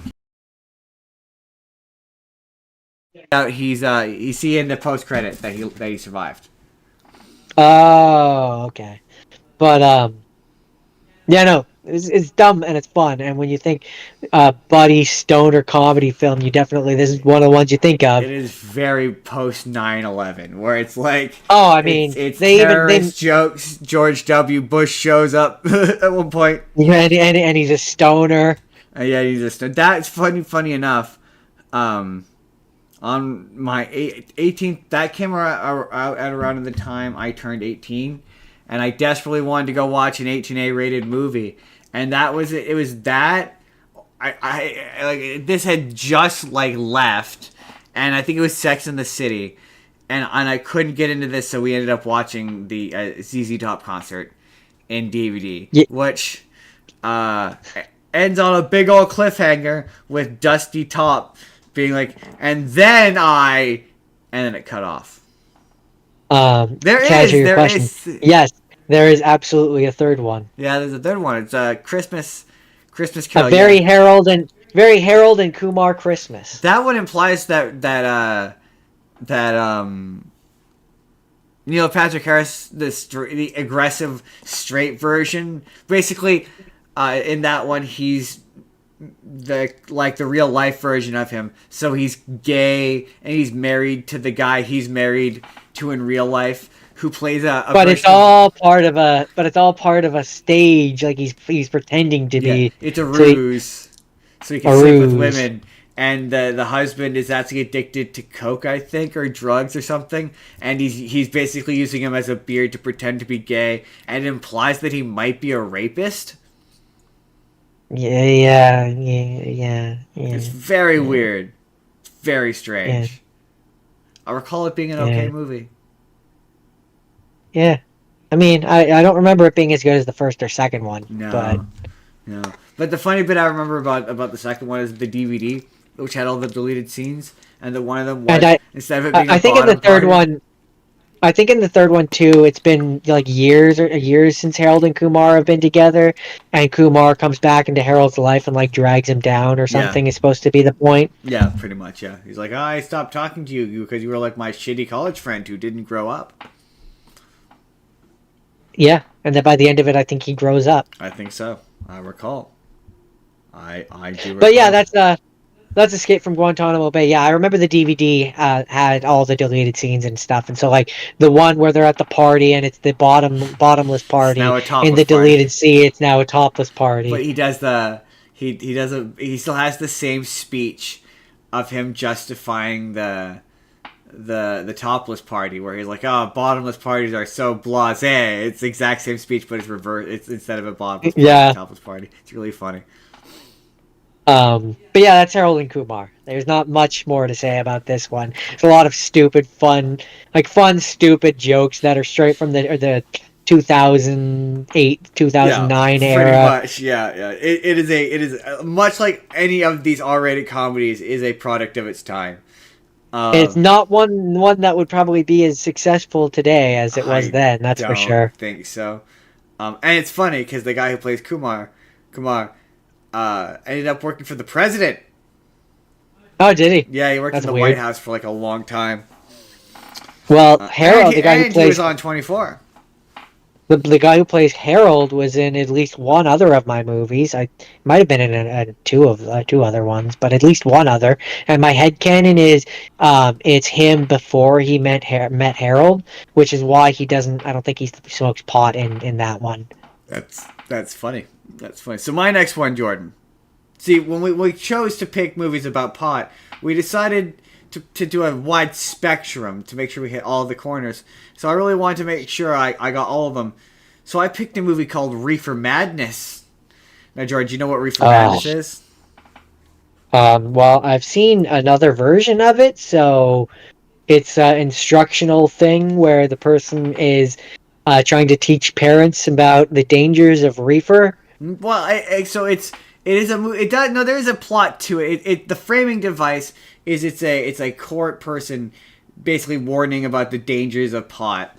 And it's told about a story over a story of a young couple, kids, who go to a party and smoke a marijuana cigarette, and they all go mad, and the kid ends up killing he ends up killing a bunch of people. Like one of them gets in like a car crash.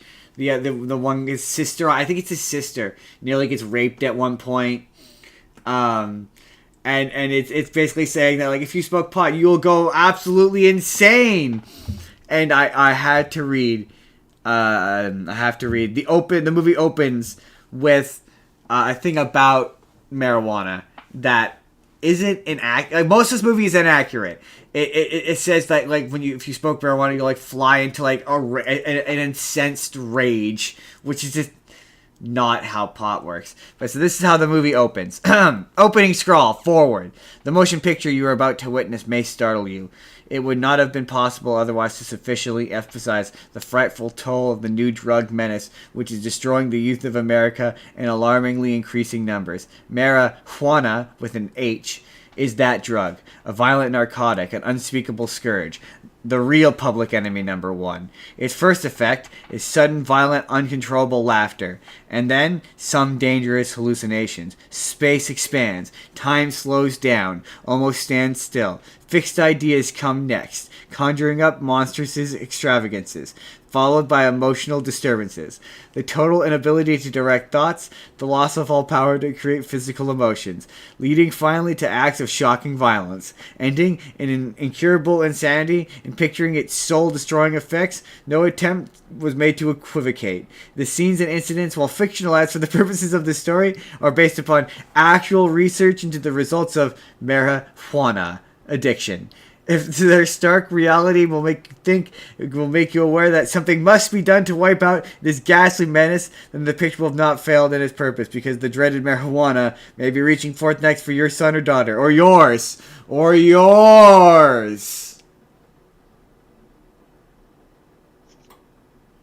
Oh, okay. All right. It's not, Jordan. Technically inaccurate. I mean, okay. It will break Sure. down to fits of laughter, Jordan. I'm just saying. It does that thing where it takes good things and makes them sound like bad things, and it's very funny. Yeah, and it's just a parade of tragedy. Just an absolute parade of tragedy. It's very funny. And like an unintentional way, because this was commissioned to like convince kids not to do marijuana. And it ends with them going completely insane. So, that's okay. Do you have anything else to say about your Reefer Madness? It is an hour and 5 minutes, and it feels like it's 2 hours. Like, I looked at it, it was halfway done, and I was like, how is this possible? How is there still 30 minutes left? This movie feels like it's been going on for 10 years. Yeah, that's it. So, okay. Sorry. How dare you, quite frankly. So, My next one was Reefer Madness, the movie musical. I did almost consider Which that. which it's a film adaptation of the people that produced it.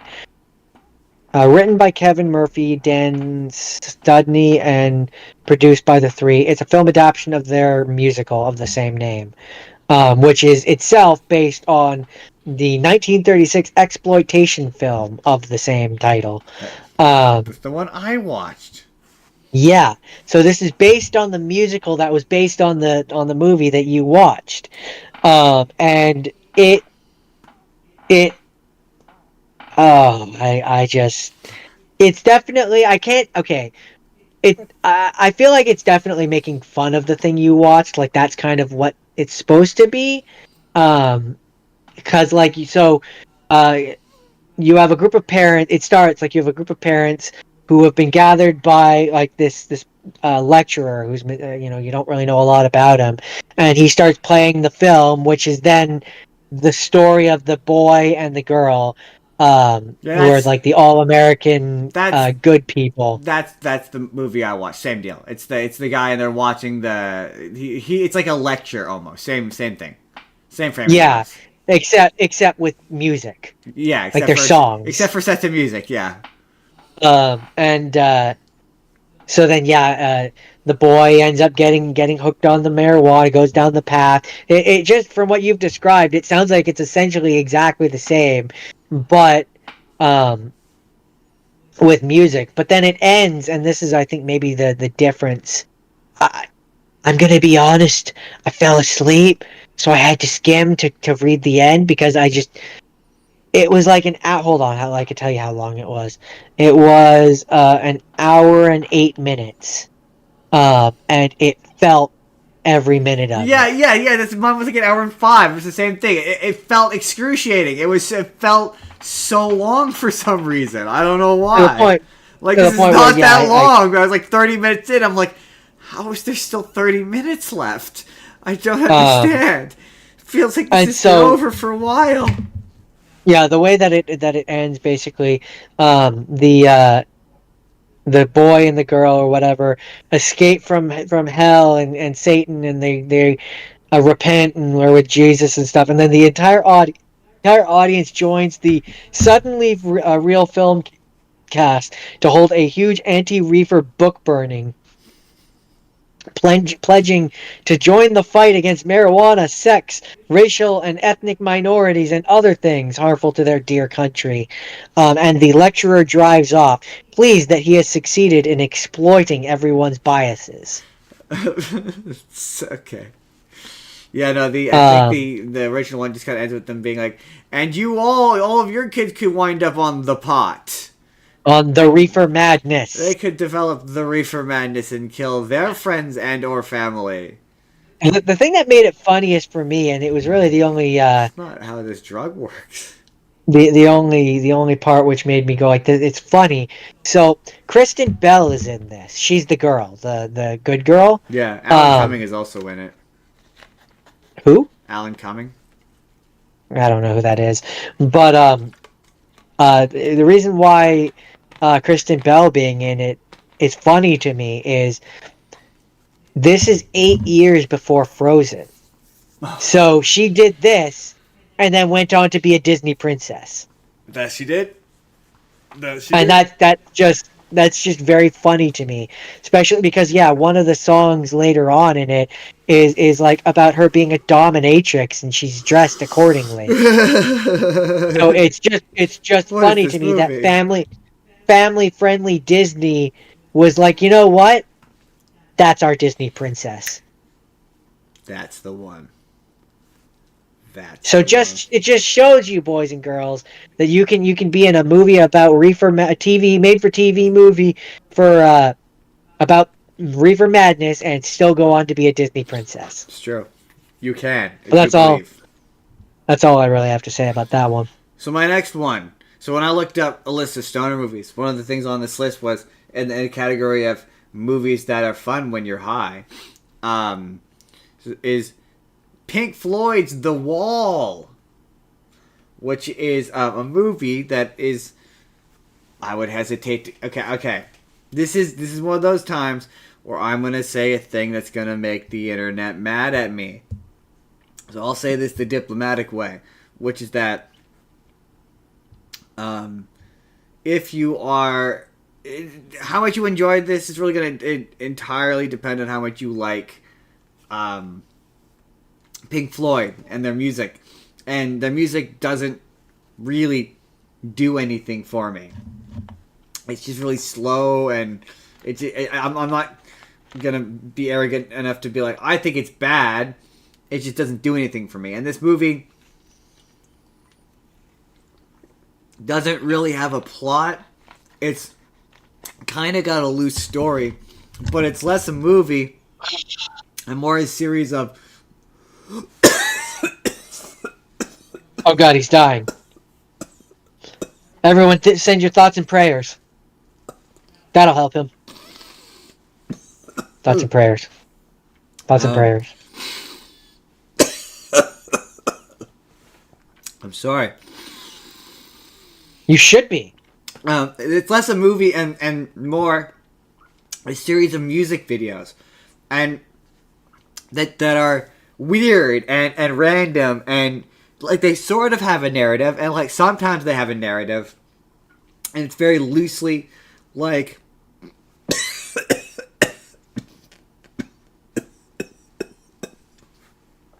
Are you gonna be okay? Do I need to come out there and kill you? Ugh.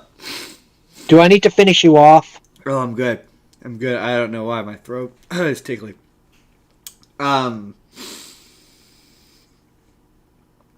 Sorry. I'm gonna get there.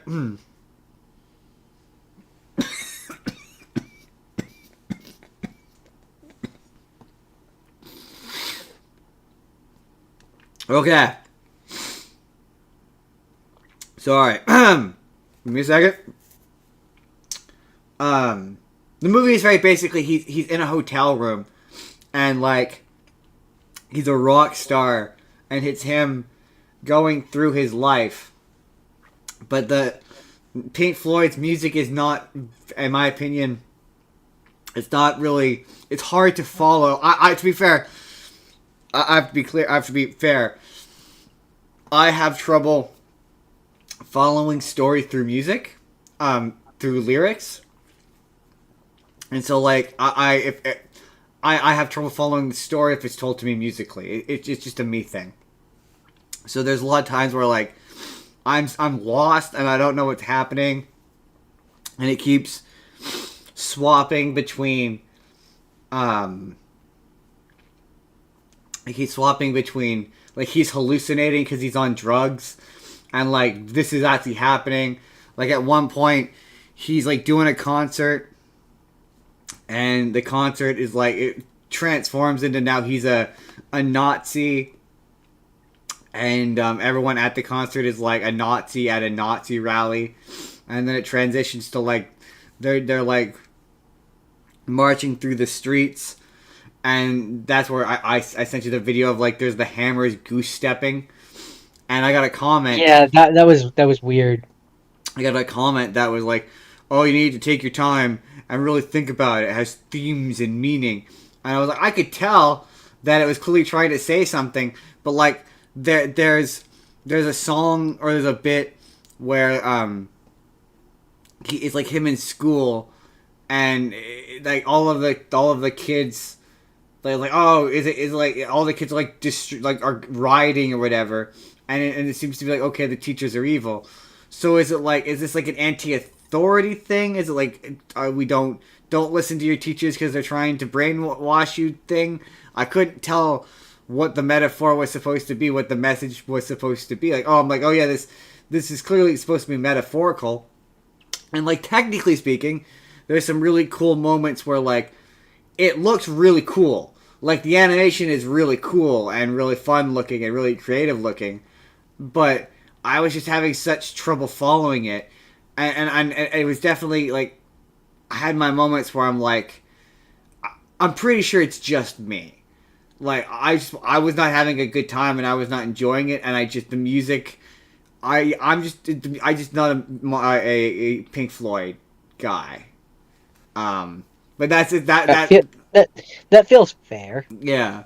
I thought Pink Floyd was a guy, and I guess Pink is the name of the character. And also I should mention, this movie was an album first, and then they turned it into a movie, which I think they need to do again. I think they need to bring that back. The Who also did that with Tommy, where Tommy was a movie. Like, I think they should make the Green Day movie. They should do an adaptation of American Idiot. Like, I think more of those movies should exist, where we take an album and then we make it into a movie. Yellow Submarine? Yeah, it's another one. But yeah, it just didn't do anything for me. But and again, I ultimately recognize, that it's me, man. That was weird. I did that weird coughing thing in the middle there that I'm definitely gonna cut out. That was Pink Floyd's The Wall. I enjoyed it. I enjoyed it more when it was a musical. Like, when it was, there was a lot of moments where it just became a music video, where it's like, it's one guy singing, and it's just the Pink Floyd song, and it's just set to imagery that's kind of weird. But the moments where it's like, the orchestration is stirring, and there's multiple characters singing, and this is a musical number in a musical, that was interesting, and that was fun. I enjoyed those moments. But when it was just like an abstract music video that's meant to be like, it just, I'm acknowledging that I'm the problem here, that it's probably me. I mean, you usually are the problem. Yes, but this time I'm acknowledging it. I mean, I'm the one who's the problem. Everyone else isn't the problem. That's a good first step for you. I know. Admitting you're the problem is the first step to, fixing the problem. The greatness, really. Which is you. Quite frankly, which is me. I'm great. You're the problem. So that's all you have to say about that one? That is all I have to say about that one. Okay. How many more rapid fires do you have? I have one more. You have one more. Okay, I'm going to combine this into two because I don't have much to say about either. How do you have one more than me? Because I watched Across the Universe. Oh. So you watched an extra one? I did, because I wanted to watch Across the Universe either way. Gotcha. That makes sense. Okay, go on. Sorry. I didn't specifically watch it for the show, but I'm just going to quickly tag it in because I don't have much to say about what would have been my last one, which is Fast Times at Ridgemont High. I understand. What do you know about Fast Times at Ridgemont High? It's a coming-of-age film that has, I'm pretty sure it's Sean Penn's first movie. It's Amy Heckerling's first feature directorial debut. But no, I'm more meant about the plot. Nothing. Very little. Nothing? Okay. Well, short version, you have a bunch of different characters. One of them is I don't remember the character's name, but she's supposed to be like a sophomore high school student, 15 years old. She lies to an older boy so she can lose her virginity to him. It's kind of knowing that you see her like without her top on in the movie. So knowing that she's supposed to be like a sophomore in high school kind of makes it weird a little, just for obvious reasons. Yep. Yep. And then there's one of the characters is obviously he's a smoker dude who does nothing but smoke pot, and he's at war with the history teacher. Why the history teacher? I don't know, because he's old. Because he's old and he teaches an old, boring subject. I don't know. I'm sure there was some symbolic reason of why it was that teacher specifically. But I gotta be honest, it didn't really hold my attention that much. The most interesting scenes were the scenes where I got to see naked girls. But plot-wise, it was kind of just okay, and I didn't really... said, That's why I don't really have much to say about that, and so I also watched Across the Universe, which I'll quickly talk about because there's not much to say about this one. This is pretty much what you said, where they take where they shut up where they take Beatles music and then loosely fit a plot around the Beatles music. Yeah, but this is one of the more organic uses of it. Just my opinion. I actually like this movie. I like this movie. Came out in 2007. I was still in high school. Yep. We watched it, and then we went to watch the Blue Man Group. But it's a jukebox musical, and yeah, if you like the Beatles, it's got Beatles music, and directed by Julie Taymor, who also created the Lion King musical and the Spider-Man musical, Spider-Man: Turn Off the Dark. Yeah, it's very weird. It's a very weird movie. Speaking of Adam, I remember the first time he watched it, we put it on, and I remember him being like, "What the fuck is this movie?" That's an acid trip of a movie. But I mean, it loosely, as far as I can tell, anyway, feels like it's loosely based on the story of the Beatles themselves, where it's like they start. What? I was gonna say they said that was unintentional. It was not intentional. Really? Yeah. That was not interesting. Yeah. Because it feels very intentional. They sang all the songs on live on set, so the music in the movie sounds different than the ones on the soundtrack, which I think is pretty cool. Gives you a reason to buy the soundtrack. Yeah, and it's just a generally enjoyable film. There are some of the songs in it that I actually like better than the original. Yep, but there are some that I don't like more than the original. The Benefit of Mr. Kite is better in that movie than it is in the original. Yeah, but Blackbird Singing on the Edge of Night is not better than the original. Yeah, I mean, I do like that version. Or I Want to Hold Your Hand is also not good in this version. I was not a fan of it. I appreciated it more the last time I watched it, but the first time I was like, nah, it's not doing anything for me. I don't care for it. I don't like it, as it were. Or is that it? Is that Across the Universe? It's Across the Universe! You know, her name is Henry, and she's a girl horse, but there's a lot of explanation for it, folks. So don't worry about it. I mean, it didn't. I will say I'm not going to read the budget because this isn't a full-on pick. But looking at this, it did not do very well. Tune in, drop off, drop back, fall in, and explode. Although I will say they're like I really like. She's So Heavy. Like, some of the makeup is really cool, and some of the choreography is really fun. Like, it's a genuinely good movie. I enjoyed it. I had a good time with it. But that's all my rapid fires. You turn off your brain and you're like, just have fun. My last rapid fire is it's a movie starring Kristen Stewart, and Jesse. Different Kristen. Jesse Eisenberg. And Jesse Eisenberg is a local town stoner, who it turns out is, surprise, secretly a Jason Bourne style super spy who has been implanted with basically a bunch of fighting skills and like secret agent skills or whatever. And he's been implanted with these skills and abilities, and his old handler activates him because a CIA analyst has gotten too big for his britches, played by Topher Grace, and is trying to kill Jesse Eisenberg. And it is honestly pretty good. Jesse Eisenberg is the best part of it. He is super fun. He is oddly charismatic as this like stoner guy who's high the whole time, and at one point he kills a man with a spoon. And he's like, "How did I do that? How did I kill that man with a spoon? I just disemboweled him with it." And Jesse Eisenberg is really believable, like really good in these action sequences. Like, he's really fun, to the point that I was kind of like, I'd watch him do more action movies. Like, he's really good in the fighting. The worst part of it is probably Kristen Stewart.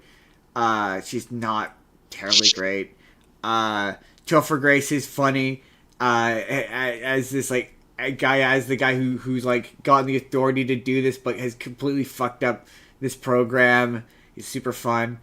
My one main issue with it is it kind of has a tone problem, where like it seems to want to be a comedy, but the music and just the performance, some of the performances are coming across very drama heavy, and so the tone is confused. Like, it has kind of a tone problem. But yeah, Jesse Eisenberg is just genuinely really good. It's totally worth checking out for him alone. He's very good in it. That's it. That's American Ultra. And with that, I think we're done the rapid fires. That would be the end of the rapid fires. The end of the rapid fire. The rapid fires. So I guess I will start off the have scenes.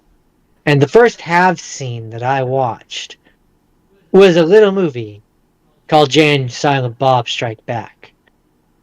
It's a satirical stoner buddy comedy film, which was, a Kevin Smith one.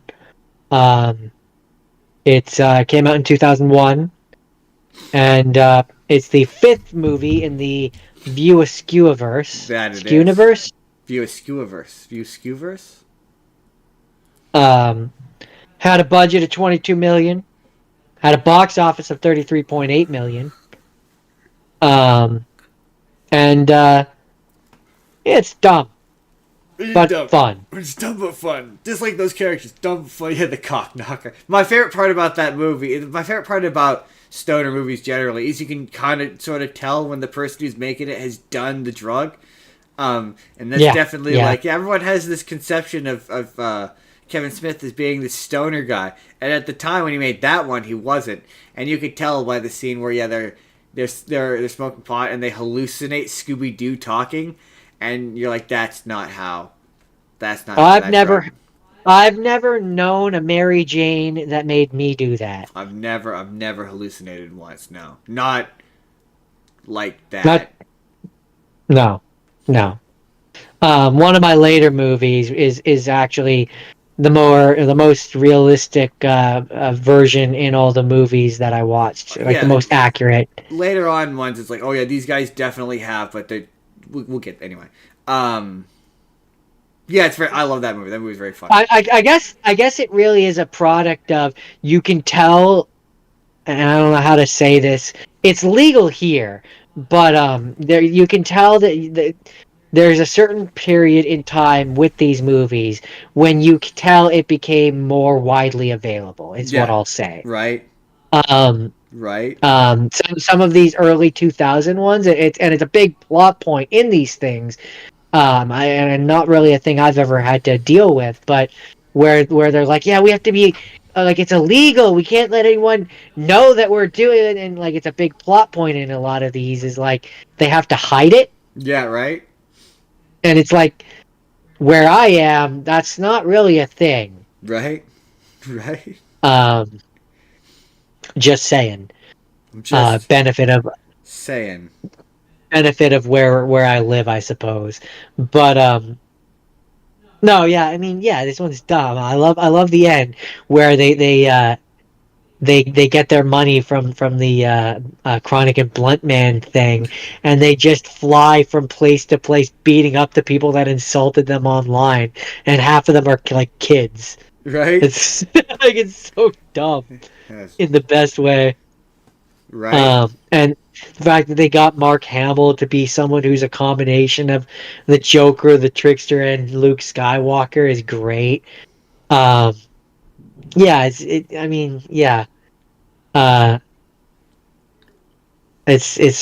really dumb, and it's fun. Really dumb.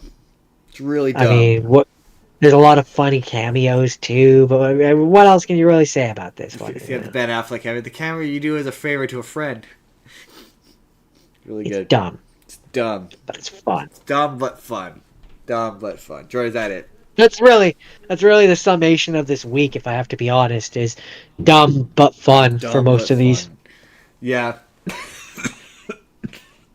Oh, why does it happen every time I want to talk? Maybe you need to get a bottle of water and drink half of it. Okay. My next one is a movie. This movie was a problem for me, which is why I put it on here. There's a movie called Pineapple Express. And Pineapple. This movie came out when I worked at the movie theaters, and everyone wanted to get high in Pineapple Express. It was such a fucking pain in the ass. And it's about okay, well I guess we'll do a very brief plot breakdown. Basically, Seth Rogen is a guy whose job it is to serve people court papers, and he loves to do it while getting high and listening to talk radio. And his drug dealer is James Franco. And while he's waiting to serve a guy papers, he happens to see that guy kill a person. And so Seth Rogen goes to James Franco, who helps him get away, and hijinks ensue. And I think it's all right. Like, everyone always says how hilarious it is and how it's like the pot movie. I thought it was okay. I wasn't like laugh. Like, to me, a major character in it is what's his name? Danny McBride. Danny McBride. And if you don't, I'm not a big fan of Danny McBride. And so your mileage is going to depend on how much you like that character. He's kind of a major plot of the movie. Like, not to say that there is like my favorite Seth Rogen character. I mean, Danny McBride never really plays a character. He's just always Danny McBride. Yeah, he gets to be a kind of more of a character in this, but he's still basically just Danny McBride.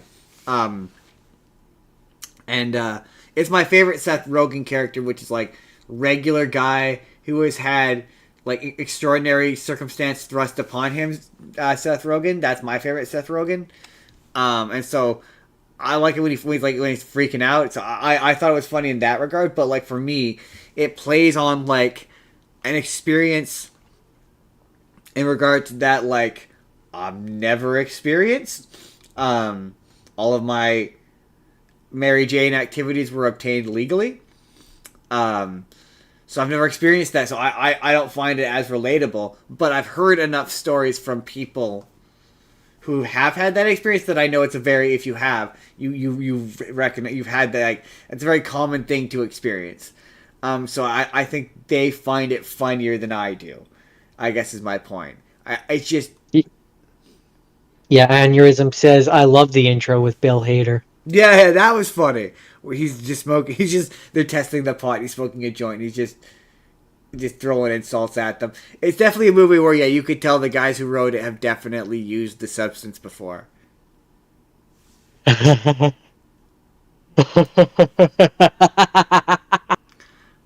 Yeah. I've never watched Pineapple Express, so I don't have a lot to contribute to this this conversation, if you will. All right, next one. But that leads us into my next one, which was a real party. It was a sausage party. Yeah, I know we talked about how I thought the ending of that movie was a hallucination. That I hallucinated. I mean, the whole thing is a fucking fever dream. I'll tell you that much. Absolute fever dream of a movie. I mean, everything from the 4G to the humans just eating baby carrots, and they're children, man. They're fucking children. Children. A funny thing about that movie is that apparently the AI, I think it's Netflix, has AI sorting. So because it's animated, it's getting sorted in with the kids' movies. Ha! It is not a kids' movie. It's not a kids' movie. It's not a kids' movie. I know. I'm sure Aneurysm is smart enough to not take his kid to this movie. No. Unless you want to explain that 4G at the end. No. Justin, what's a 4G, Justin? It's a food orgy. Yeah. It's where a bunch of food does it. There's a 4G at the end. It's a weird movie, man. It's a weird movie. It did stupidly well, which is why it got that show. The show's also bad. It had a budget of $19 million, and it made a box office of $141.3 million. So no wonder it got that show. Right? Yeah. Fuck, man. I don't know what else to say about this one. It's weird, and if you're high, it's a fever dream. It's a fever dream of a movie, let me tell you. I I have never not watched this movie with my good friend Mary Jane. I can't imagine watching it without my good friend Mary Jane. Right, right. Is what I'll say. Is what I'll say about this one. Seeing it once was enough. It went on so much longer than it needed to. Yeah, So it really true. did. It just keeps going. You're like, oh my god, this refuses to end. Please stop. Please stop. Okay, my last half scene. It's another That was Jack my Black last. movie. That was my last half scene. All right, it's a Jack Black movie. It's a Jack Black movie called Tenacious D and the Pick of Destiny. Cause it's the pick Dun, dun, dun. of destiny. And Na-na-na-na-na-na-na-na-na. that movie's a musical, right?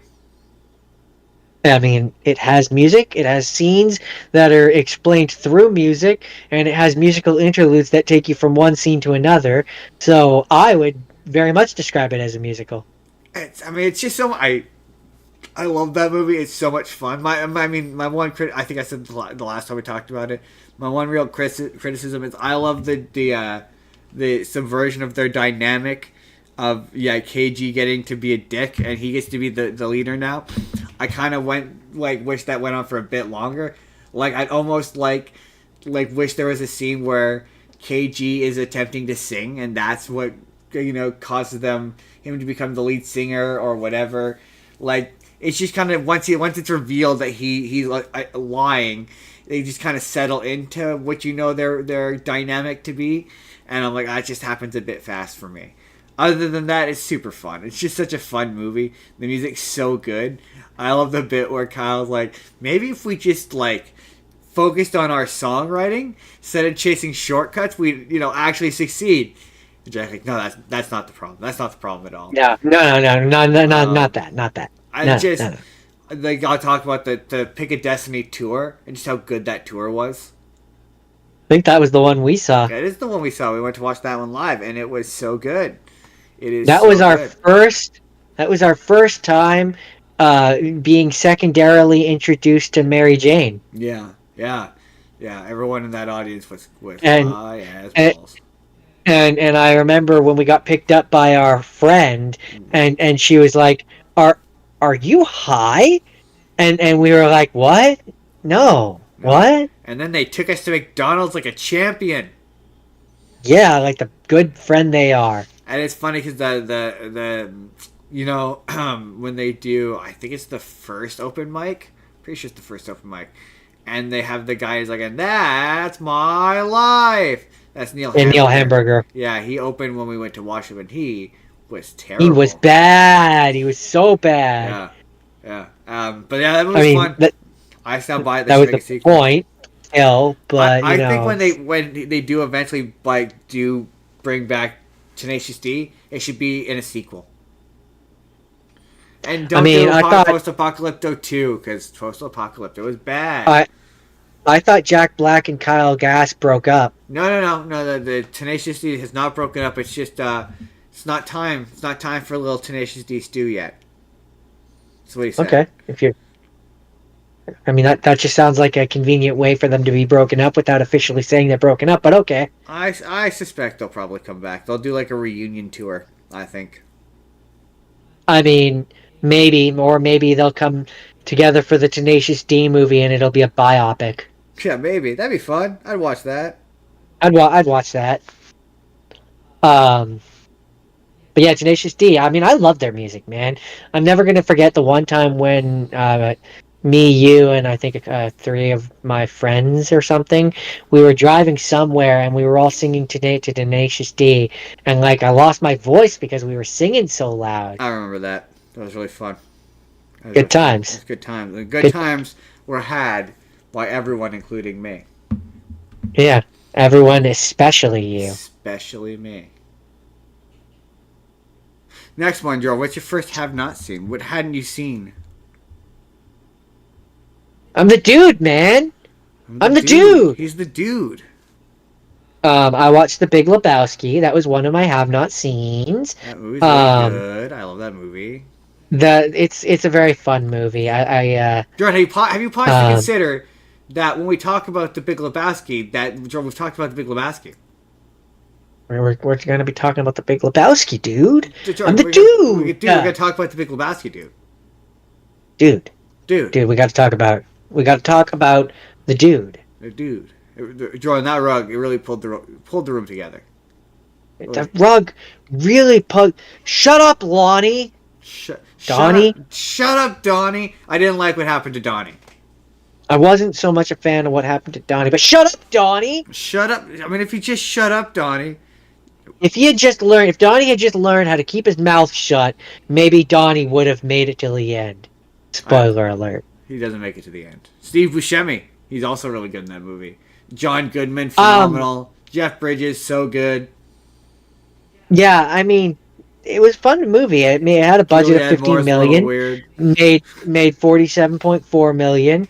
Yeah, no, I just love how he just wanted them to pay back his rug. Right. I just want a new rug, man. That's all I want out of this. I don't want. And John Goodman is fucking crazy and makes everything so much worse.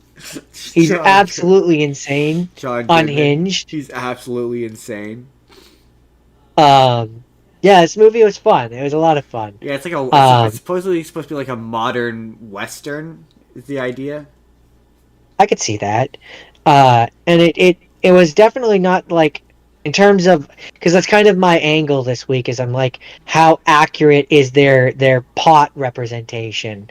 And I would say that this one was fairly represented fairly well. Just made the dude really chill. Yeah, he's chill. He's the dude. Dude, this is the dude, man. This is the most agitated I've ever seen you get, dude. You're getting emotional, dude. You gotta stop getting emotional, dude. I'm telling you, dude, it's gonna be fine. How is it gonna be fine? We gotta. Yeah, every one of his characters, Jeff Bridges, every one of his characters is just the dude. From this point on, every character is the dude. The Kevin Flynn Tron Legacy, he's the dude. The Penguin in Surf's Up, you better believe he's the dude. They're all the dude. Apparently, wait, when did this come out? Hold on. This came out in 1998. Oh, so that is a direct result of this. That's funny. Hold on. I gotta get back to that section so I can read that little bit out loud. Legacy. It's become cult classic. Yada yada yada yada. Where was it? I saw something about the cult of dude. Dudism. Dudism, a religion devoted largely to spreading the philosophy and lifestyle of the film's main character, was founded in 2005, also known as the Church of Latter-day Dude, which is obviously making fun of the Church of Latter-day Saints. Organization has ordained over 220,000 Dudist priests all over the world via its website. Also, a book has come out. And 2 species of African spider are named after the film and main character. Ankylosymus Big Lebowski and Ankylosymus Dude. That's funny. That's very funny. Apparently, they will never make a sequel to the Coen brothers have said they will never make a sequel to the Big Lebowski. But John Turturro expressed interest in reprising his role as Jesus Quintana. Yeah, they kind of made a sequel involving him. I can't remember exactly what the deal with it is, though. They said that they would do like a spin-off, basically. But it was fun. I don't have much more to say about it. He's the dude, man. He's the dude. My first one as a movie, it's Cheech and Chong, known stoner counterculture characters, Cheech and Chong, Cheech Marin and Tommy Chong. This is a movie. It has a plot. It's very loose. They end up getting together, and they wind up with a truck that's made out of a particular kind of resin that's basically made out of weed, and it's a bunch of cops are chasing after them, led by you remember in Brooklyn Nine-Nine? Go on. You know the something Brogan, the old cop writer or whatever. Oh yeah. He wrote detective novels or whatever. He's in it, and he's like the head cop, and they're chasing after him, and the Cheech and Chong end up, they get in various shenanigans. They wind up picking a couple of women. One of the women, she's Janice, like, you know, the Muppet Janice. Yeah. She talks like that, really? You know, for sure, really, like that, really? For sure, really. Yeah, she talks like that. And I tried to look it How's up. it going, dude? I'm like, is Janice based off of this character? Nope, seemingly no. But she talks and looks just like her. It's so I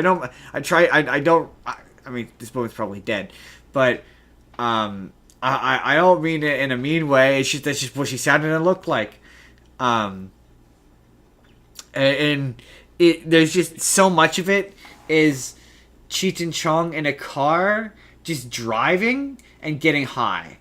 It's just and it's like it's where I'm like, okay, I kind of get where people get this like misconception that weed makes you hallucinate, because it's like, yeah, they're smoking weed, but they're also doing like copious amounts of other drugs in these movies. Yeah, for some of them anyway. Yeah, where it's like, oh, at one point he like does a bunch of acid, another point he does a bunch of quaaludes, and like, yeah, they're just doing various drugs throughout the movie. And I thought it was funny. Like, there's one point, there's a character who's a reporter. She's an Asian girl, and her name is Toyota Kawasaki. Toyota, like the motorcycle? Yeah. And I was like, okay, that's a funny joke. That made me laugh. There's certain jokes that are fun. Anyway, Cheech Marin, he's very, very young. And he's one of those actors who I only really know him as, like, older Cheech Marin. Yeah, I know from Polly. Yeah. And so, like, seeing the guy who owned the parrots. It's one of those experiences where seeing him young is weird. It's like, I've met guys who look like him. Like, a lot like him, actually. It's very weird. But, like, it's funny because I can very much believe that, yeah, they've done these things, because Tommy Chung just kind of borderline catatonic for most of the movie. He's so high, and like in a way that seems like he's actually high, like Easy Rider style. Like, yeah, they both just spent the entire time getting high, because there's certain moments in the movie which, like, they were stand-up comedians, and I tried to Google what their stand-up is like, but it just kind of seems like a lot of the dialogue in this is just like routine from their stand-up. It's really odd. I could believe that. I could absolutely believe that. Yeah, it's not to say, it was, like I say, it's not to say it wasn't funny, but again, I think I was over my threshold for these kinds of movies, where I was like, it's not really doing anything for me. I will acknowledge, it's definitely like, I see its iconicness, where I'm like, oh, okay, I get that reference now. It's definitely one of those movies. I see. I was gonna come back. I understand. I understand. I get you.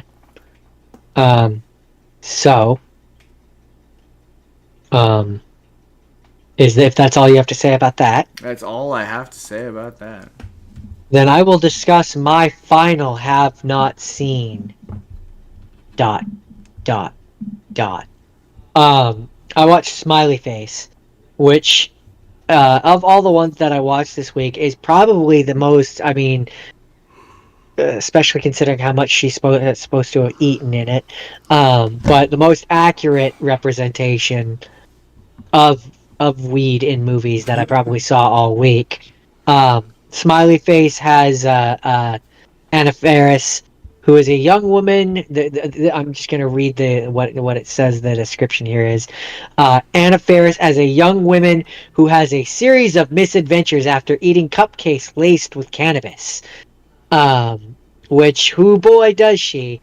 And it's just the thing that makes it that makes it the most realistic, in my opinion, is there's parts where she's thinking out a plan, right? And like the way that the brain works while she's on this is accurate because it's similar. I've had times like that where it's like, all right, so step one, I do this. Yeah. Step two, I do That's what it's this, like. but then I do this and then this, For but Matt no, just then being I go back. like time slowing down and comes to it's like, yeah, that's not inaccurate. Time does slow down a bit. But and so yeah, this movie really is just a series of misadventures of like she fucks up over and over and over again. So like it starts off where she's already baked beyond belief, and her roommate has left her money to pay the electric bill, and left her instructions not to eat the cupcakes because they're for the party later that day. So she sees the cupcakes and is stoned, and then next thing you know, she's eaten like 12 of them, and oh, spoiler alert, they're pot cupcakes. So Oh no. it hits her really hard, and then she's like, okay, shit, I've eaten all the cupcakes, I have to replace them somehow. And so she's like, okay, I'll take the money that was supposed to be for the electric bill and I'll use that to buy more weed so that I can then make new cupcakes to replace the old one. And then she screws that up and fucks up the weed that she bought. And meanwhile, she owes her dealer, and this is the one part where it's like I've never had to deal with this aspect of it, but she owes her dealer like hundreds of dollars to the point where he's like, if you don't have enough money for me by noon today, I'm gonna have to take back some of your furniture. Well, then her brain is like, well, okay, I'm supposed to go for like an audition for this commercial, so I'll go to that. And being stoned and in touch with my artistic side will make me do even better. And they'll like pay me double. And like just the slow delineation of her brain over the course of the movie is just the most accurate thing ever. And this movie has a bunch of characters, a bunch of actors rather, which you definitely know. Like it has Jane Lynch, John Krasinski, John Cho from that's what Harold and Kumar. He's Harold. Harold and Kumar. It's got Danny Trejo. And I mean, it's got some other people, but those are the bigger ones that I know by name. And so the most realistic part of this movie, or the funniest part, I think, of this movie, is the way that it ends. So at one point in the movie, she ends up stealing this really expensive book, accidentally stealing, because she ends up at this old lady's house, the mother of her former professor, and she's pretending to be the teaching assistant. And so the mom entrusts her with a first edition copy of the Communist Manifesto, which is a really famous book, I guess. And at one point, Jane is going to use the book to pay off the debt, and then by the end of it, she ends up on this Ferris wheel at the Venice Beach boardwalk, and all the people throughout the day are down below looking for her, and she tries to get their attention, and the book slips out of her hand, and the pages go everywhere, and then the way the movie ends is she gets arrested and sentenced to a 5-year suspended sentence and 1,500 hours of community service for grand larceny and property damage. And I'm like, it's nice to see one of these where the stoner, does all this shit and there's actual realistic consequences. Right. It makes it funnier because then the end of the movie is her picking up garbage on the side of the highway after she had been laying down stoned while doing her community service. She gets up and starts doing it, and it's funny. It's a funny movie. I enjoyed it. I thought it was dumb and fun, and way more interesting than watching young teenage people wanting to coming of age. But no, this one was funny. This one genuinely made me laugh. All right. So my final one of the day of today, if you will, is a movie called Fear and Loathing in Las Vegas. And this one, really is less about weed. I mean, weed's there. it's there, but it's really more about it exists. It exists, but it's basically Johnny Depp plays Raoul Blake, who is a pseudonym for Hunter S. Thompson, and it's an autobiographical story about a semi-autobiographical story where basically he goes to town to Las Vegas, and he just does a bunch of drugs, just like a ton of drugs, and essentially terrorizes Las Vegas for a whole weekend. So it's The Hangover. Yeah, kinda. But he does way more drugs and varying types of drugs. At one point, he does adrenochrome. Like he gets it straight from like somebody's like adrenal gland and does adrenochrome, and he gets super fucked up. He does all sorts of crazy amounts of like acid just over this one point where like he's supposed to go to Vegas for this article on this race, and he's at a bar and he's trying to order a drink, and the bartender's like an eagle, and the whole room turns into like lizards.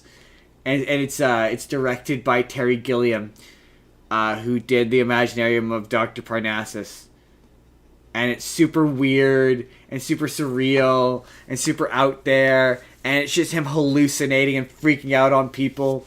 And his shithead lawyer is basically like trying to party with this one girl who's way too young, and so Johnny Depp like makes him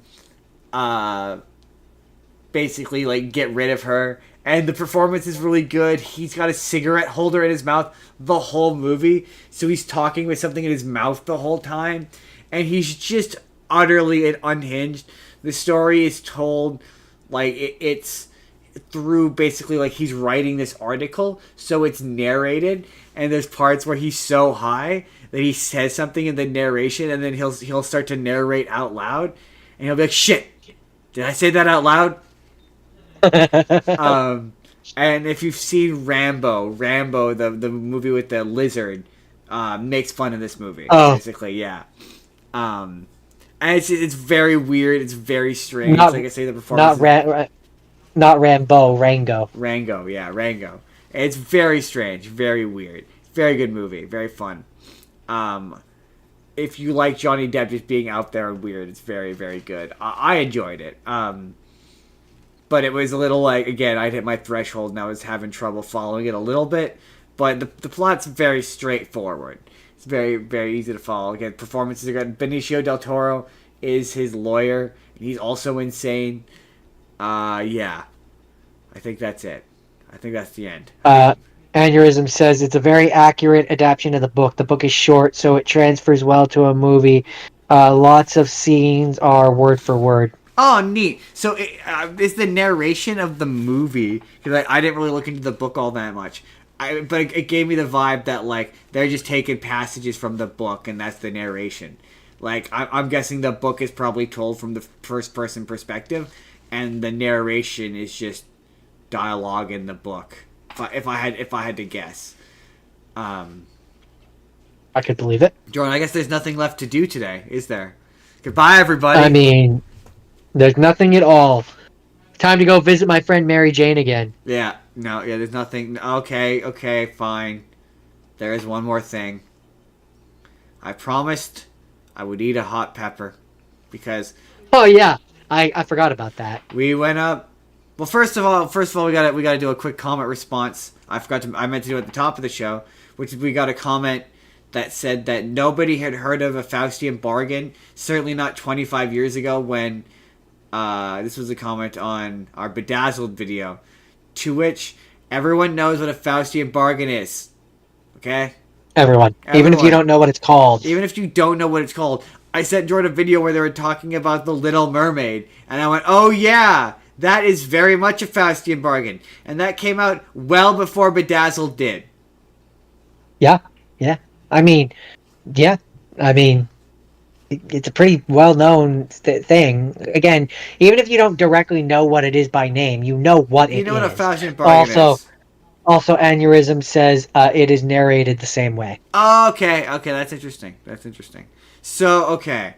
So last week in the middle of the show, I said that if we got to 150 subscribers, I'd eat 2 jalapeno peppers. There's no way. So I got a serrano pepper, which I feel like is going to be like the equivalent of 2 jalapeno peppers. And I am going to eat the serrano pepper while Jordan, and ideally under 60 seconds, or 60, and roughly 60 seconds, In fact, I'll probably set the timer. He will do it while I do a big rant. I will complain about Apple TV for 60 seconds, 59 seconds. He will. You tell me. You tell me when to start. I will tell you when to start. I have to go get the pepper and my milk, and I will be back. 1 second, Jordan. Entertain the audience until I get back, and then we'll do the show wrap up while I'm pepper mouthed. Okay, I'll be back. 1 second.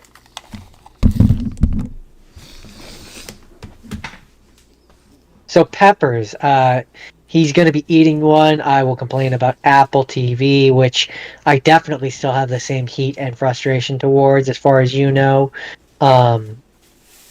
It's dumb. It's a dumb service. It was a frustrating service when we did. They don't want to do this. When we did Hanna-Barbera, it was frustrating. But hopefully he'll be back in a second now, and there he is. Okay. Put the headphones on, Justin. Put those headphones on. Justin, I know you can hear me. Put on the headphones. Put on the headphones, Justin. Okay, I'm back. There we go. Okay. And now we put on the headphones. Okay, here we go. Okay. Okay, tell me when to start. I cannot stress to you how much I don't want to do this. Yeah, well, you'll eat that whole thing if you know what's good for you, boy. Okay. Oh my god. Okay, 3, 2, 1, and big rant. Hot pepper. So the thing that was frustrating about Apple TV was when I was trying to do Hanna-Barbera, it told me that Flintstones was on there, and so I subscribed because it was on sale, and I was like, okay, I subscribed $3, and then I had to pay additional money for it. So it's like, why did you tell me it was on there and then have to charge me additional money? And when I first signed up, I didn't see any movies that were specifically on Apple TV that would make it worth signing up just for Apple TV. I've later found I think there are some, but not enough for me to really think that it's worth specifically signing up for them. Which just brings me to my frustration towards different streaming services in general. I wish there was one place where I could watch everything instead of having to pay for 15 or 16 different subscription places. I'd pay to have more. I pay $30 for one location as opposed to paying $15 for 3 different ones. And that's my short, angry rant. All right, Justin, you've had enough milk. Suffer through the heat without it. Oh my god. Oh, it's hot. Ow, Okay, Justin, we got to wrap this up. You got to stop drinking. So, if you remember to click that link that Justin's going to put in the description below. We have a Discord, which the link should be there. There's a Patreon, if you want to buy us a coffee. Justice Spurr, it's Justin's business that you. Ow! Fuck me! Ow! It's Justin's business at gmail.com. Oh my god! Ow! Fuck! Ow! He has a TikTok, Justin Spurr TikTok. There's Spur of the Moment P on TikTok. I do MineCraft Monday every Monday. Oh my god! I was expecting. Ow! Motherfucker! Ow! On Twitch, Zethgore187. Ask for the tour if you want to hang out for an hour. What else? Did I miss anything, Justin? I think that's everything. What? Sorry. Ow, motherfucker! I'm pretty sure I've done all the send-offs. Next week? You said that you wanted us to do talking animal movies. Jordan, talking animal movies. Go. Talking animal movies that ideally are not Disney. Yeah. Cartoons, live action. You can do the works. And you can sneak one or two Disneys in there, but I am putting in a limit of no more than 2 Disney. That feels fair. It feels fair, yeah. Talking animal movies next week. Ow! Oh, son of a bitch. It's just his business. I'm on TikTok. Join MineCraft Monday. I gotta go.